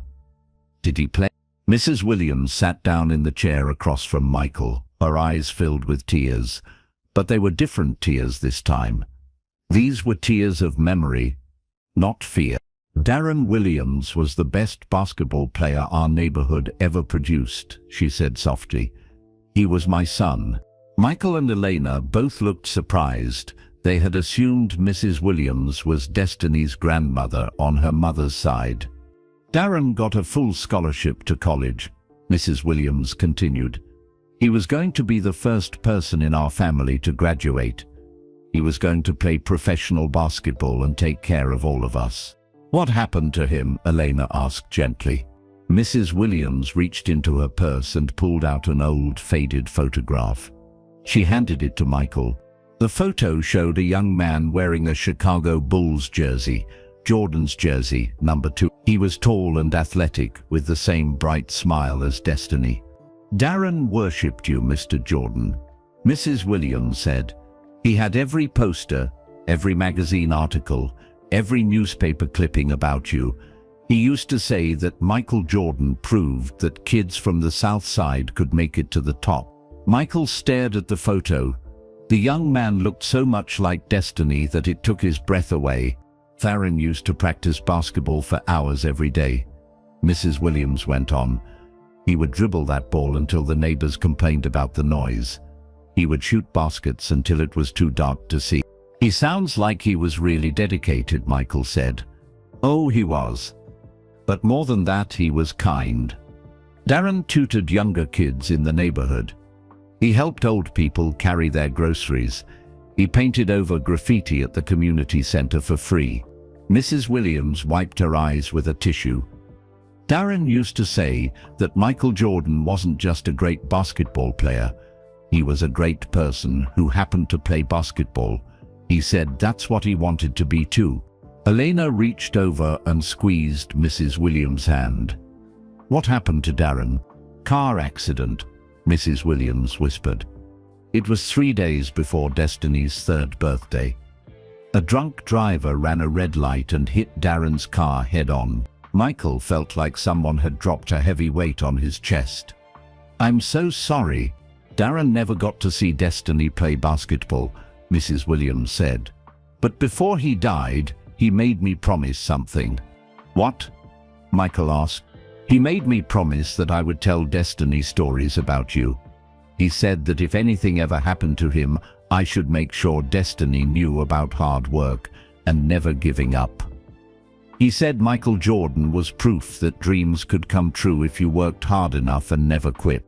Michael looked at the photo again. Darren Williams wearing his jersey, believing in everything Michael Jordan represented. That's why Destiny loves basketball so much, Mrs. Williams explained. Every day I tell her stories about her father and about you. I tell her that her daddy believed that kids from our neighborhood could do anything if they worked hard and stayed determined. Every day? Michael asked. Every single day. Destiny practices shooting hoops with that old flat basketball at the community center because her daddy used to tell her that Michael Jordan practiced every day, even when he didn't feel like it. Michael understood now why Destiny had looked so happy when she first saw him at the community center. She hadn't just met a famous basketball player. She had met the person her father had taught her to admire most in the world. She's been waiting her whole life to meet you, Mrs. Williams said. Not because you're famous, but because her daddy taught her that you represent everything good about working hard and caring about people. Elena was crying now too. She realized that Michael's first visit to the community center hadn't been a coincidence. It had been destiny. Literally. Mrs. Williams, Michael said slowly, when Darren was growing up, did he ever go to a community center? Oh yes. He went to Riverside Community Center every day after school. That's where he learned to play basketball. That's where he learned to believe in himself. Michael and Elena looked at each other with amazement. The same community center? Elena asked. The very same one. Darren used to say that place saved his life. He said it gave him hope when everything else in his life was falling apart. Michael felt goosebumps all over his arms. The community center where he had been volunteering was the same place that had helped Destiny's father become the man who believed in Michael Jordan's example. There's something else, Mrs. Williams said. Something I never told Destiny because I didn't want her to be sad. What? Michael asked. Mrs. Williams pulled out another photo. This one showed a young Darren Williams at age 8, wearing shoes with holes in them, standing outside Riverside Community Center. Darren used to put cardboard in his shoes to keep his feet dry, just like Destiny does now, Mrs. Williams said. He dreamed that someday he would be successful enough to make sure other kids never had to do that. Michael stared at the photo. 8-year-old Darren Williams looked exactly like 8-year-old Destiny Williams. Same smile, same determined eyes, same cardboard sticking out of broken shoes.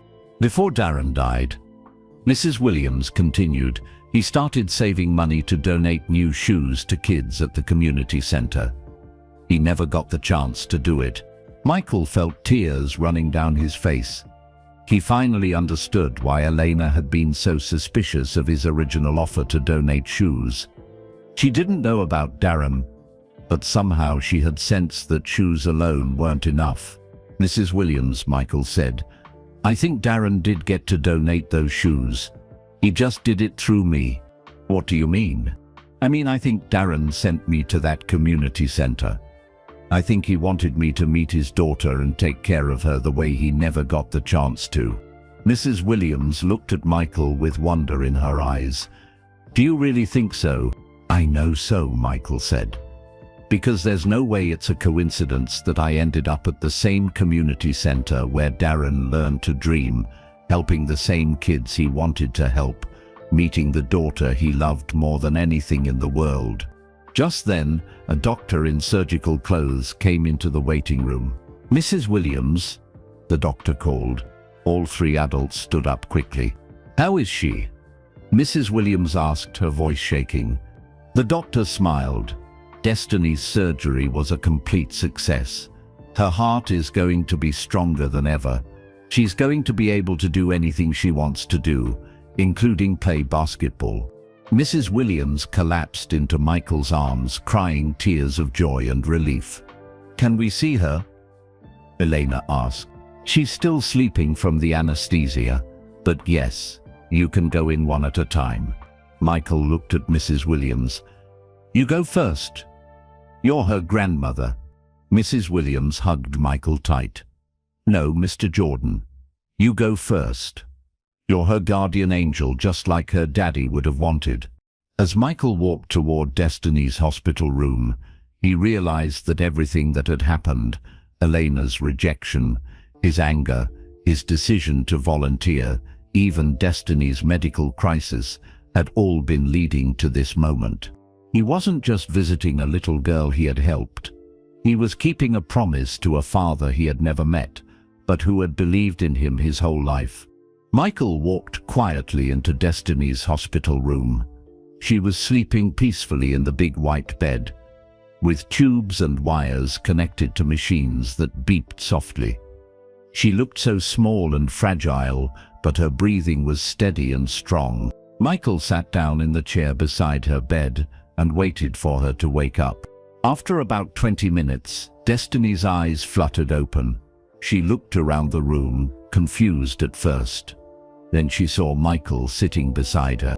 "Mr. Jordan," she whispered, "are you really here, or am I dreaming?" "I'm really here," Michael said softly. "How do you feel?" "Different," Destiny said. "My chest doesn't hurt anymore, and I feel like I can breathe all the way down to my toes." Michael smiled. "That's because the doctors fixed your heart. It's going to be stronger than ever now." Destiny tried to sit up, but Michael gently helped her stay lying down. "You need to rest for a few more days," he said. "But after that, you're going to be able to do anything you want. Even play basketball, especially play basketball." Destiny's eyes lit up with joy. Then she looked serious. "Mr. Jordan, Grandma told me something while I was waiting for surgery. She told me about my daddy." "What did she tell you?" "She told me that my daddy loved you. She said he wanted to be just like you when he grew up." Michael felt his throat get tight with emotion. "Your grandmother told me about your father too, Destiny. He sounds like he was an amazing man." "I wish I could remember him better," Destiny said sadly. "I was only 3 when he went to heaven. Sometimes I think I remember him pushing me on a swing, but I'm not sure if that's real or just from looking at pictures." Michael reached into his pocket and pulled out the photograph Mrs. Williams had shown him, the one of Darren wearing Jordan's jersey. "Your grandmother let me borrow this," Michael said, showing it to Destiny. Destiny took the photo with shaky hands. She stared at it for a long time. "He looks like me," she whispered. "He does. Especially when you smile.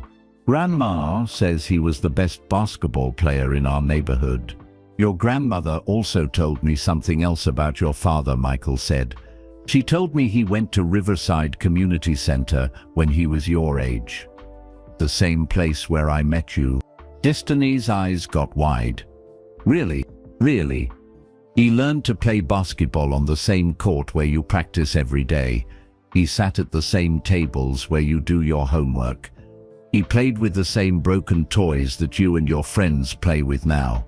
Destiny looked amazed. So when I'm at the community center, I'm in the same place where my daddy was when he was little. That's right. And Destiny, there's something else. Your father used to put cardboard in his shoes to keep his feet dry, just like you do. Destiny looked down at her feet under the hospital blankets. He did. He did. And you know what he dreamed about doing when he grew up? What? He dreamed about buying new shoes for kids at the community center so they would never have to use cardboard in their shoes. Destiny was quiet for a moment. But he never got to do that because he went to heaven. That's right. But Destiny, I think your father found a way to keep his dream alive. How? Michael took a deep breath. I think he sent me to the community center to meet you. I think he wanted me to take care of you the way he never got the chance to. Destiny stared at Michael with wonder. Do you really think my daddy sent you to me? I know he did. Because there's no other way to explain why I ended up at the exact same place where your father learned to dream. There's no other way to explain why I met a little girl who loves basketball and has cardboard in her shoes, just like he did. Destiny smiled the biggest smile Michael had ever seen. That means my daddy is still taking care of me, even though he's in heaven. That's exactly what it means. Destiny looked at the photo of her father again. Mr. Jordan, can I tell you something? Of course. Every night before I go to sleep, I talk to my daddy. I tell him about my day and ask him to help me be brave and work hard. Last week, I asked him to send me someone who could teach me to be a better basketball player. Michael felt chills all over his body. You did? And 3 days later, you showed up at our community center. Michael realized that this little girl understood something that had taken him weeks to figure out. This wasn't just about charity or helping poor kids. This was about a father's love reaching across heaven to take care of his daughter. Destiny, Michael said, would you like me to tell you more stories about what your father was like? Yes, please. Your grandmother told me that your father helped other kids with their homework, just like you helped the younger kids at the center. She said he painted over graffiti and helped old people carry groceries, just like you always offer to help Miss Elena with everything. Really? Really? Your father was kind and generous and hardworking. And when I look at you, I see all of those same qualities. Destiny beamed with pride. There's something else, Michael continued. Your father believed that kids from your neighborhood could do anything if they worked hard enough. He believed that dreams could come true. Do you think my dreams can come true? Destiny asked. I know they can, but not just because I'm telling you so, because your father is watching over you and helping you every step of the way. Will you help me too? Destiny asked. For as long as you want me to, Michael promised. Even when I'm grown up. Even when you're grown up. Destiny held the photo of her father close to her chest. I think he would like you, Mr. Jordan. I think he would be happy that you're my friend.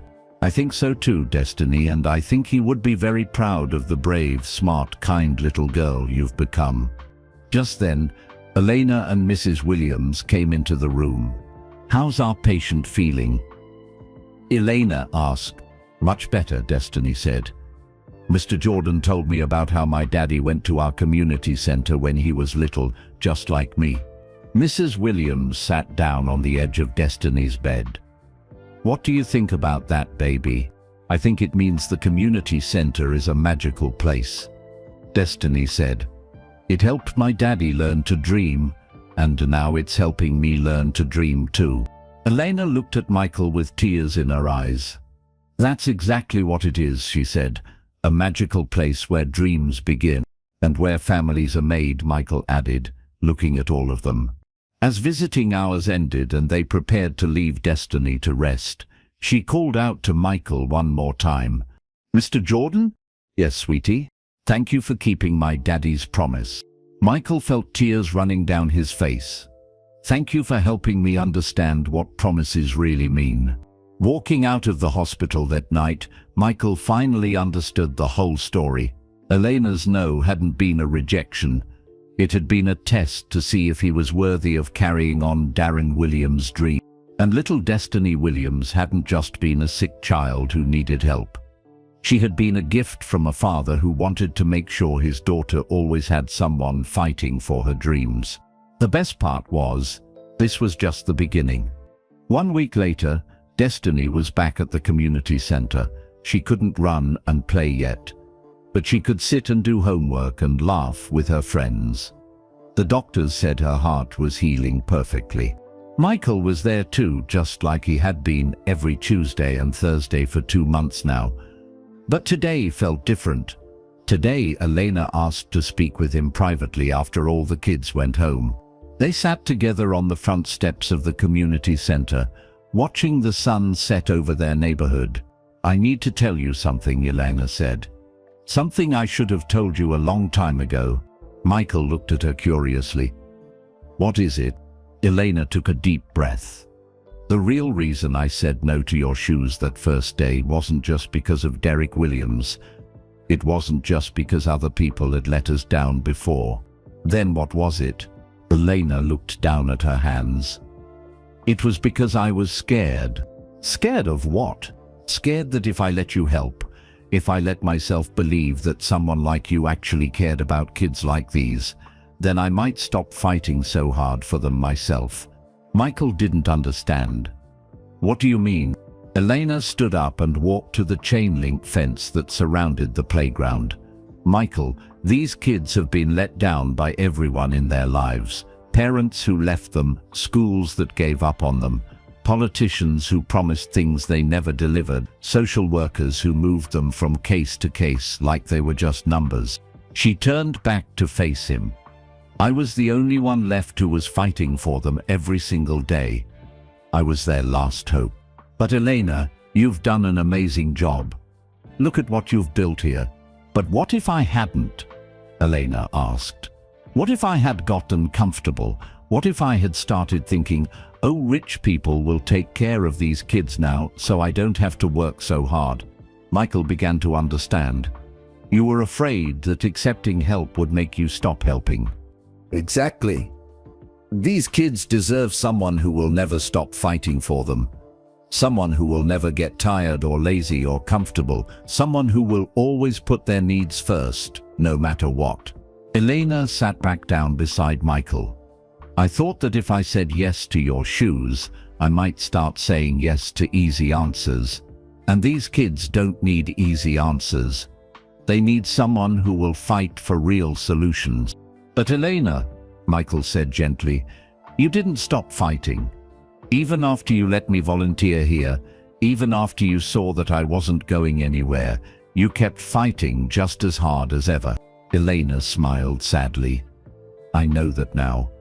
But at the time, I was so scared of failing them. I was so scared of being the person who finally let them down." Michael thought about this. "Elena, can I tell you something?" "Of course. You didn't just protect the kids when you said no to me, you protected me too." Elena looked surprised. "What do you mean?" "I mean that if you had said yes to my shoes right away, I would have felt good about myself for 5 minutes and then gone back to my regular life. I never would have learned Tommy's last name. I never would have helped Kevin find challenging books to read. I never would have been here when Destiny got sick." Michael stood up and looked at the community center. "You saying no forced me to earn the right to be part of this family. And being part of this family changed my whole life." "How did it change your life?" Michael thought for a moment. "Before I came here, I thought being successful meant winning basketball games and making money and being famous. Now I know that being successful means showing up for people who need you, even when it's hard, even when nobody's watching, even when it doesn't make you look good." Elena felt tears starting in her eyes. Michael, you showed up for us when it mattered most. When Destiny was in the hospital, when the community center needed money to stay open, when these kids needed to know that someone would never abandon them. But I almost did abandon them, Michael admitted. Remember that first day when I got angry and drove away? If you hadn't challenged me, if you hadn't made me prove myself, I might have stayed away forever. Elena wiped her eyes. But you came back. I came back because you taught me something I never knew before.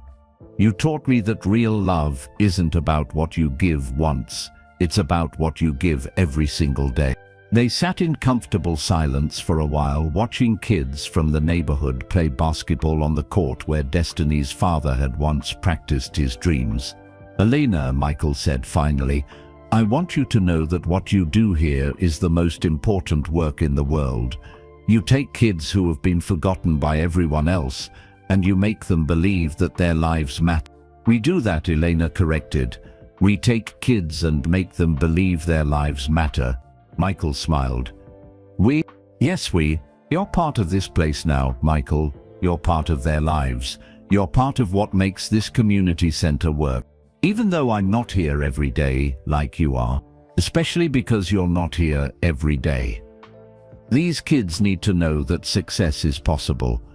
They need to see that someone who made it to the top still cares about where he came from. They need to know that dreams can come true, but they also need to see what responsibility looks like when dreams do come true. Michael felt a warmth in his chest that was better than winning any championship. There's something else I need to tell you, Elena said. Something I realized when I watched you with Destiny in the hospital. What? I realized that I wasn't just protecting the kids when I said no to you. I was protecting myself too. From what? Elena looked at Michael with complete honesty. From hope.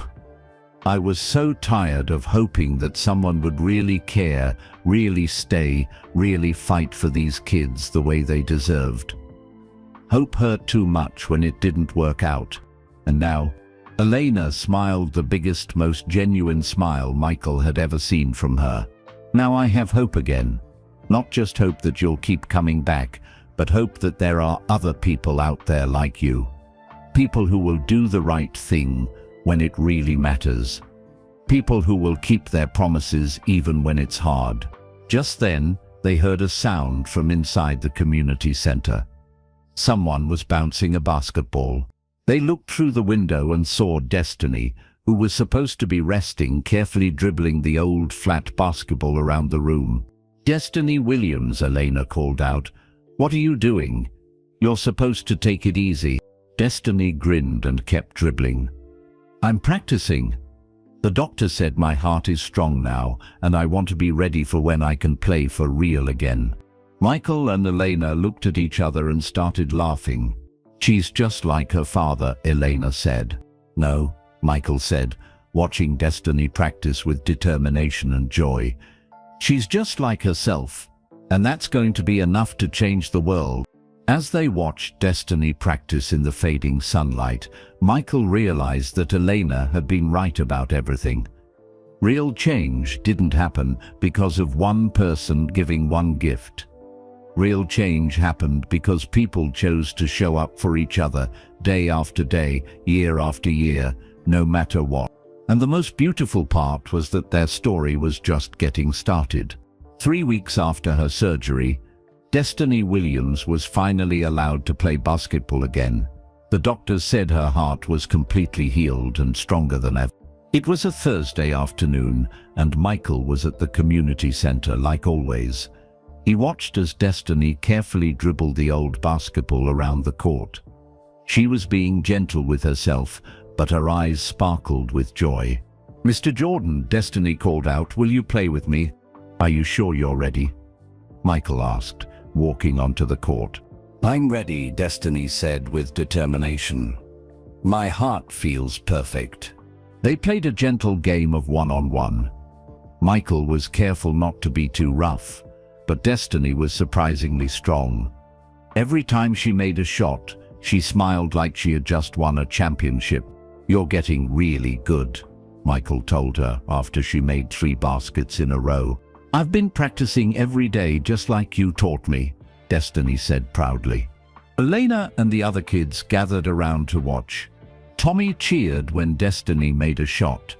Kevin counted her baskets out loud. Maria clapped after every play. After they finished playing, Destiny sat down on the old wooden bench beside the court. She looked serious, like she had something important to say.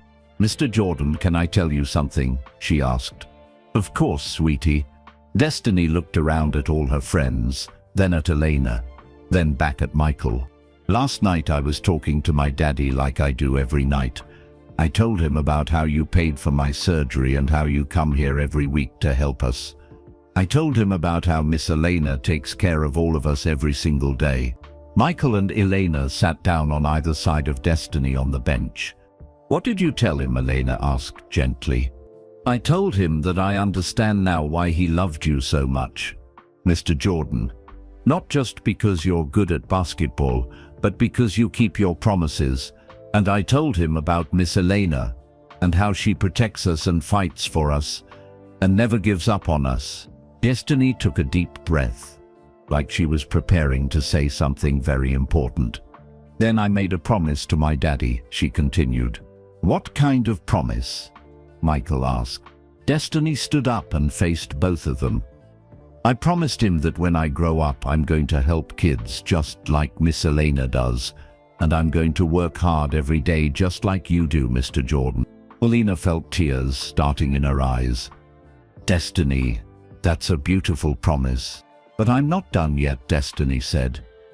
I also promised my daddy that I'm going to be the kind of person who keeps promises even when it's hard, even when other people don't understand, even when it would be easier to quit. Michael was amazed by this 8-year-old girl's wisdom. Destiny, that's one of the most important promises anyone can make. Destiny walked over to the basketball hoop and looked up at it. Mr. Jordan, do you think I could really help other kids someday? I know you can, Michael said. But Destiny, you're already helping kids. I am? Yes. You help Tommy with his reading when he gets frustrated. You share your lunch with kids who forget theirs. You make everyone laugh when they're sad. You're already the kind of person who helps others. Destiny smiled the biggest smile Michael had ever seen from her. Miss Elena, Destiny said, turning to face the center's director. You didn't fail when you said no to Mr. Jordan's shoes that first day. You saved us. Elena was confused. What do you mean, sweetie? Destiny walked back over to the bench and sat between Michael and Elena again. If you had said yes right away, Mr. Jordan would have given us shoes and then left. We never would have really known him, and when I got sick, he wouldn't have been here to help me. Michael realized that this 8-year-old girl understood something that had taken him weeks to figure out. You're absolutely right, Destiny, Michael said. Sometimes the best gift someone can give you is making you earn their trust. Destiny nodded wisely.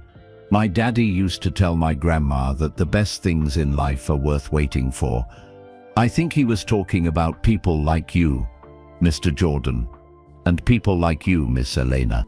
Elena hugged Destiny tight. Your daddy was a very smart man. I think he would be proud of all of us, Destiny said.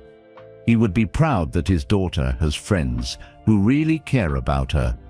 He would be proud that the community center where he learned to dream is still helping kids learn to dream. Tommy limped over to where they were sitting. Destiny, does this mean you're going to work at the community center when you grow up, like Miss Elena? Maybe, Destiny said. Or maybe I'll start my own community center. Or maybe I'll be a doctor who helps kids like me who have heart problems. I don't know yet what I want to do when I grow up, but I know I want to help people. Kevin joined the conversation. I want to be a scientist and discover new planets, but I also want to help kids who are smart but don't have good schools. Maria nodded. I want to be a teacher so I can help kids learn to read better. Michael looked around at all these kids talking about their dreams and their plans to help others. He realized that this was how change really happened. Not because one famous person donated money, but because kids learned from good examples and grew up to be good examples themselves. "You know what I think?" Michael said to all of them. "What?"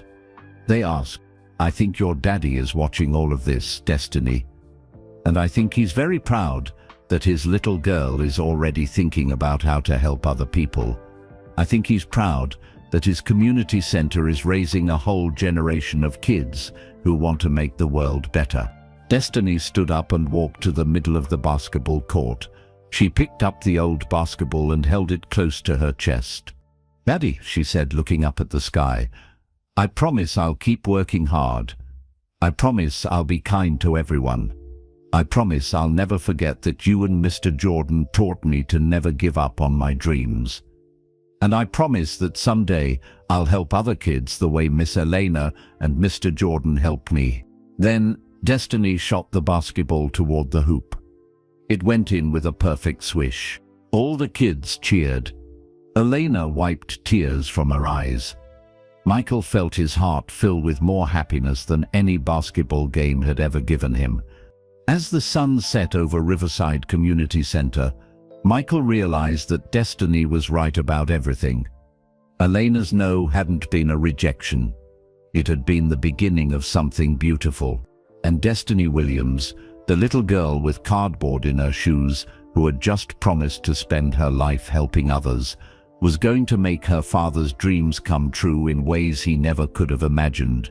The best part was knowing that this was just one day in what would be a lifetime of keeping promises to each other.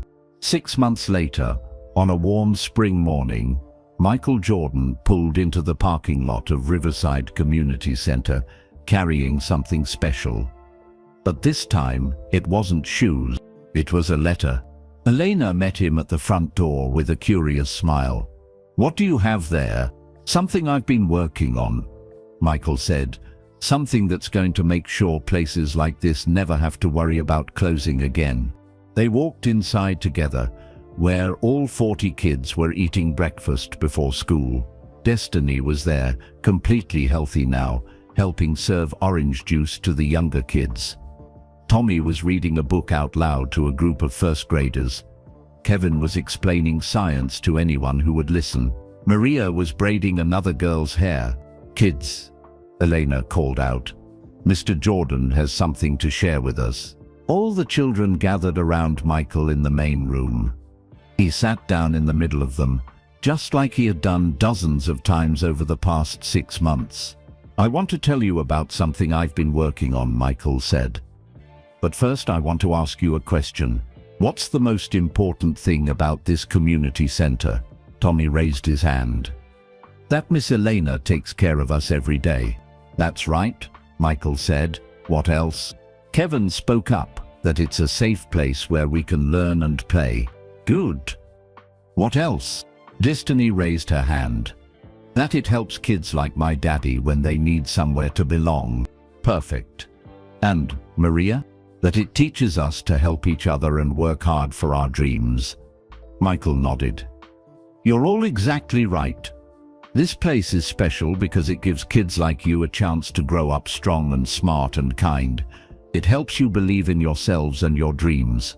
He held up the letter. "That's why I wrote this letter to every professional basketball player in the NBA. I told them about this community center. I told them about all of you. I told them how important places like this are." Elena looked interested. "What did you ask them to do?" "I asked each player to adopt one community center in their city. Not just to give money once, but to visit regularly to get to know the kids, to help however they can." The kids looked excited, but Elena looked worried. "Michael, what if they don't want to do it? What if they say no?" Michael smiled. "Then I'll keep asking until they say yes. And if they still say no, I'll find other people who will say yes. Because you taught me something important, Elena. You taught me that the word no is just the beginning of a conversation." Destiny jumped up from where she was sitting. Mr. Jordan, does that mean there will be other kids like us who get to have someone like you helping them?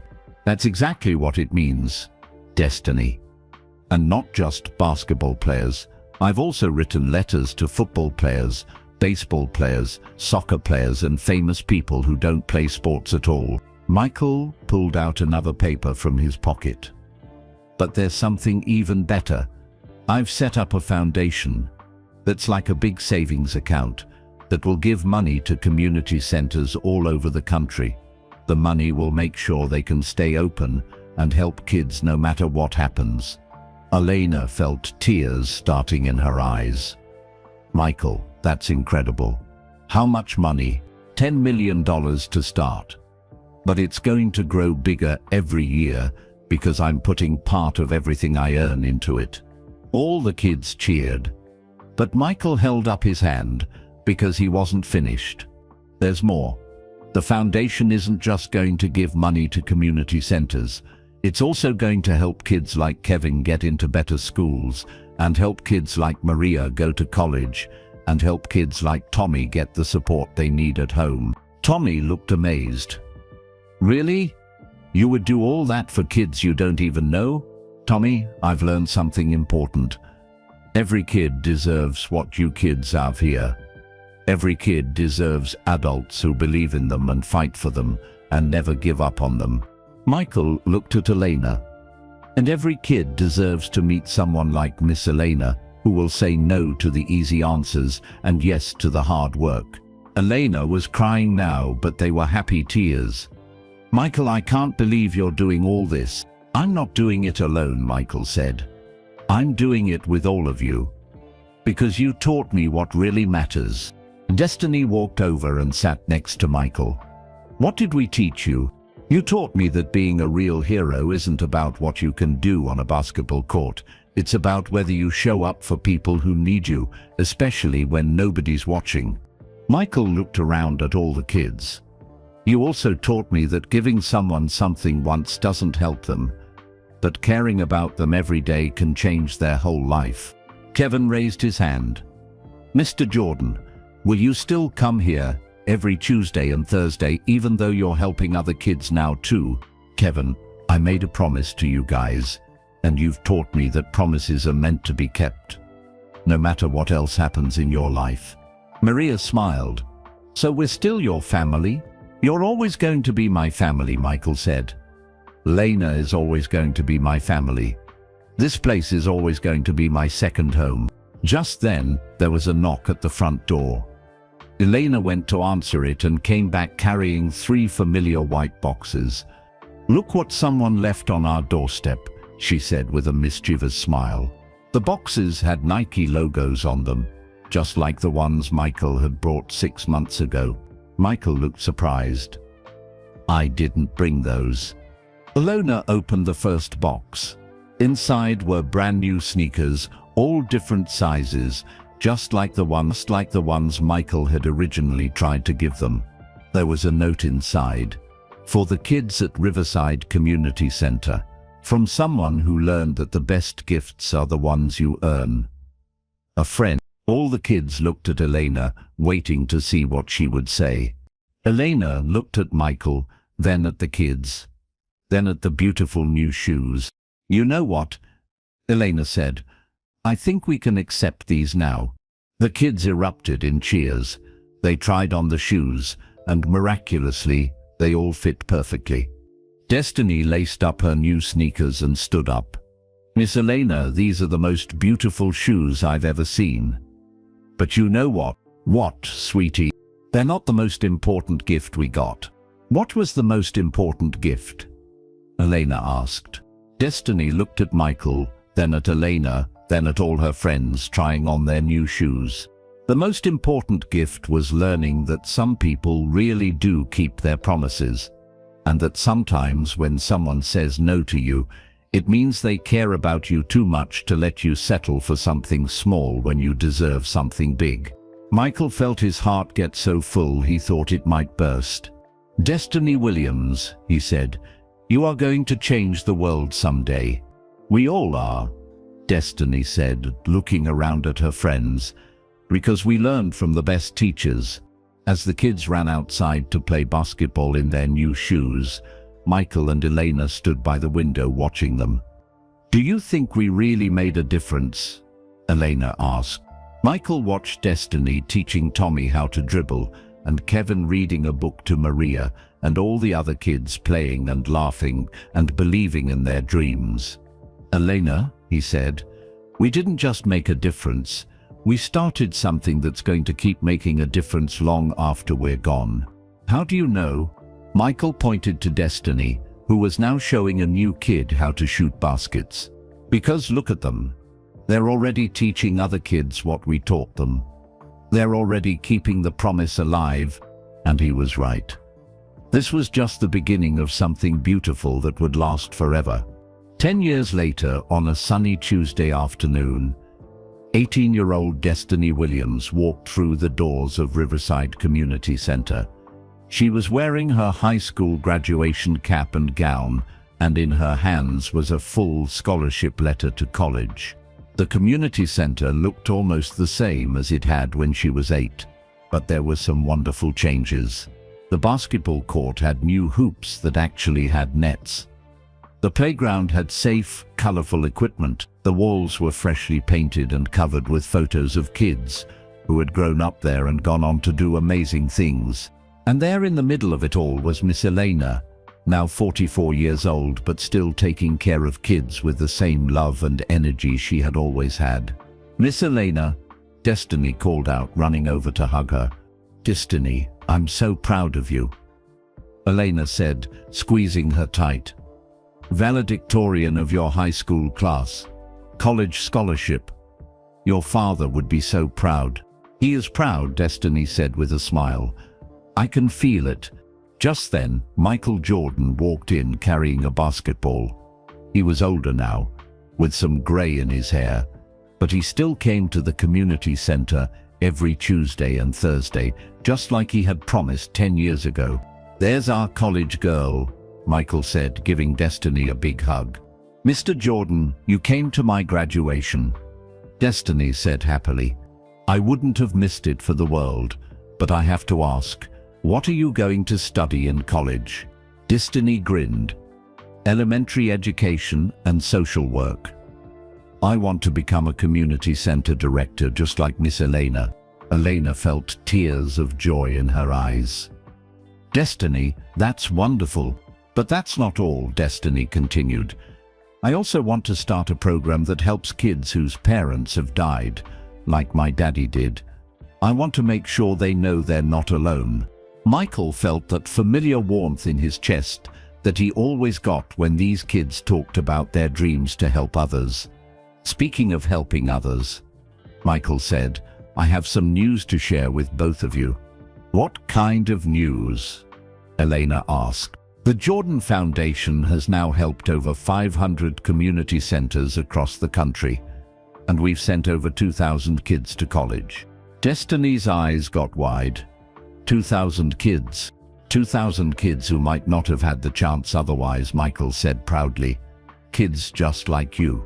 Elena shook her head in amazement. "Michael, do you realize what you've done? You've changed thousands of lives." "We've changed thousands of lives," Michael corrected. "This all started because you said no to a box of shoes. If you hadn't taught me what real caring looks like, none of this would have happened." They walked into the main room where 30 kids were doing homework and playing games. The kids all looked up and waved at Destiny. She was their hero. A girl from their neighborhood who had made it to college. "Miss Destiny," called out 8-year-old Carlos, who reminded everyone of Tommy from years before. "Will you help me with my reading?" "Of course I will," Destiny said, sitting down beside him. As Destiny helped Carlos sound out difficult words, Elena and Michael watched from across the room. "You know what the best part is?" Elena asked Michael. "What?" "Look at her. She's already teaching, already caring, already keeping the promise alive. And she's not even officially started her career yet." Michael nodded. "And look at the other kids. They're watching her help Carlos. They're learning that this is what you do, you help each other." Just then, Destiny finished helping Carlos and walked back over to them. "Miss Elena, Mr. Jordan, I want to tell you something," she said. "What is it, sweetie?" Elena asked. "Every night before I go to sleep, I still talk to my daddy. And last night I told him something special." "What did you tell him?" Michael asked. Destiny looked around the community center at all the kids learning and playing and dreaming. "I told him that his dream came true. Not just his dream of helping kids get new shoes, but his bigger dream. His dream that kids from our neighborhood would grow up believing they could do anything." Destiny pointed to a wall covered with photos. "Look at all those pictures, Daddy. Kevin Johnson became a scientist, just like he wanted to. He discovered a new medicine that helps kids with heart problems, like I had. Maria Santos became a teacher. She started a reading program that's in 50 schools now. Tommy Rodriguez became a social worker. He helps kids whose families are struggling, just like his family used." Elena and Michael looked at the wall of photos. Every picture showed a former community center kid who was now helping other people. "And you know what else I told my daddy?" Destiny continued. "What?" they both asked. "I told him that the community center where he learned to dream is still helping kids learn to dream. I told him that Miss Elena never stopped fighting for kids, not even for one day. And I told him that Mr. Jordan kept every promise he ever made to us." Michael felt tears running down his face. "Destiny, your father would be so proud of the young woman you've become." "I know he is," Destiny said confidently. "And I know he's proud that his little girl is going to spend her whole life making sure other kids never feel alone or forgotten." Elena looked at Destiny with love and admiration. "You're going to be an amazing community center director someday." "Someday?" Destiny laughed. "Miss Elena, I want to start right now.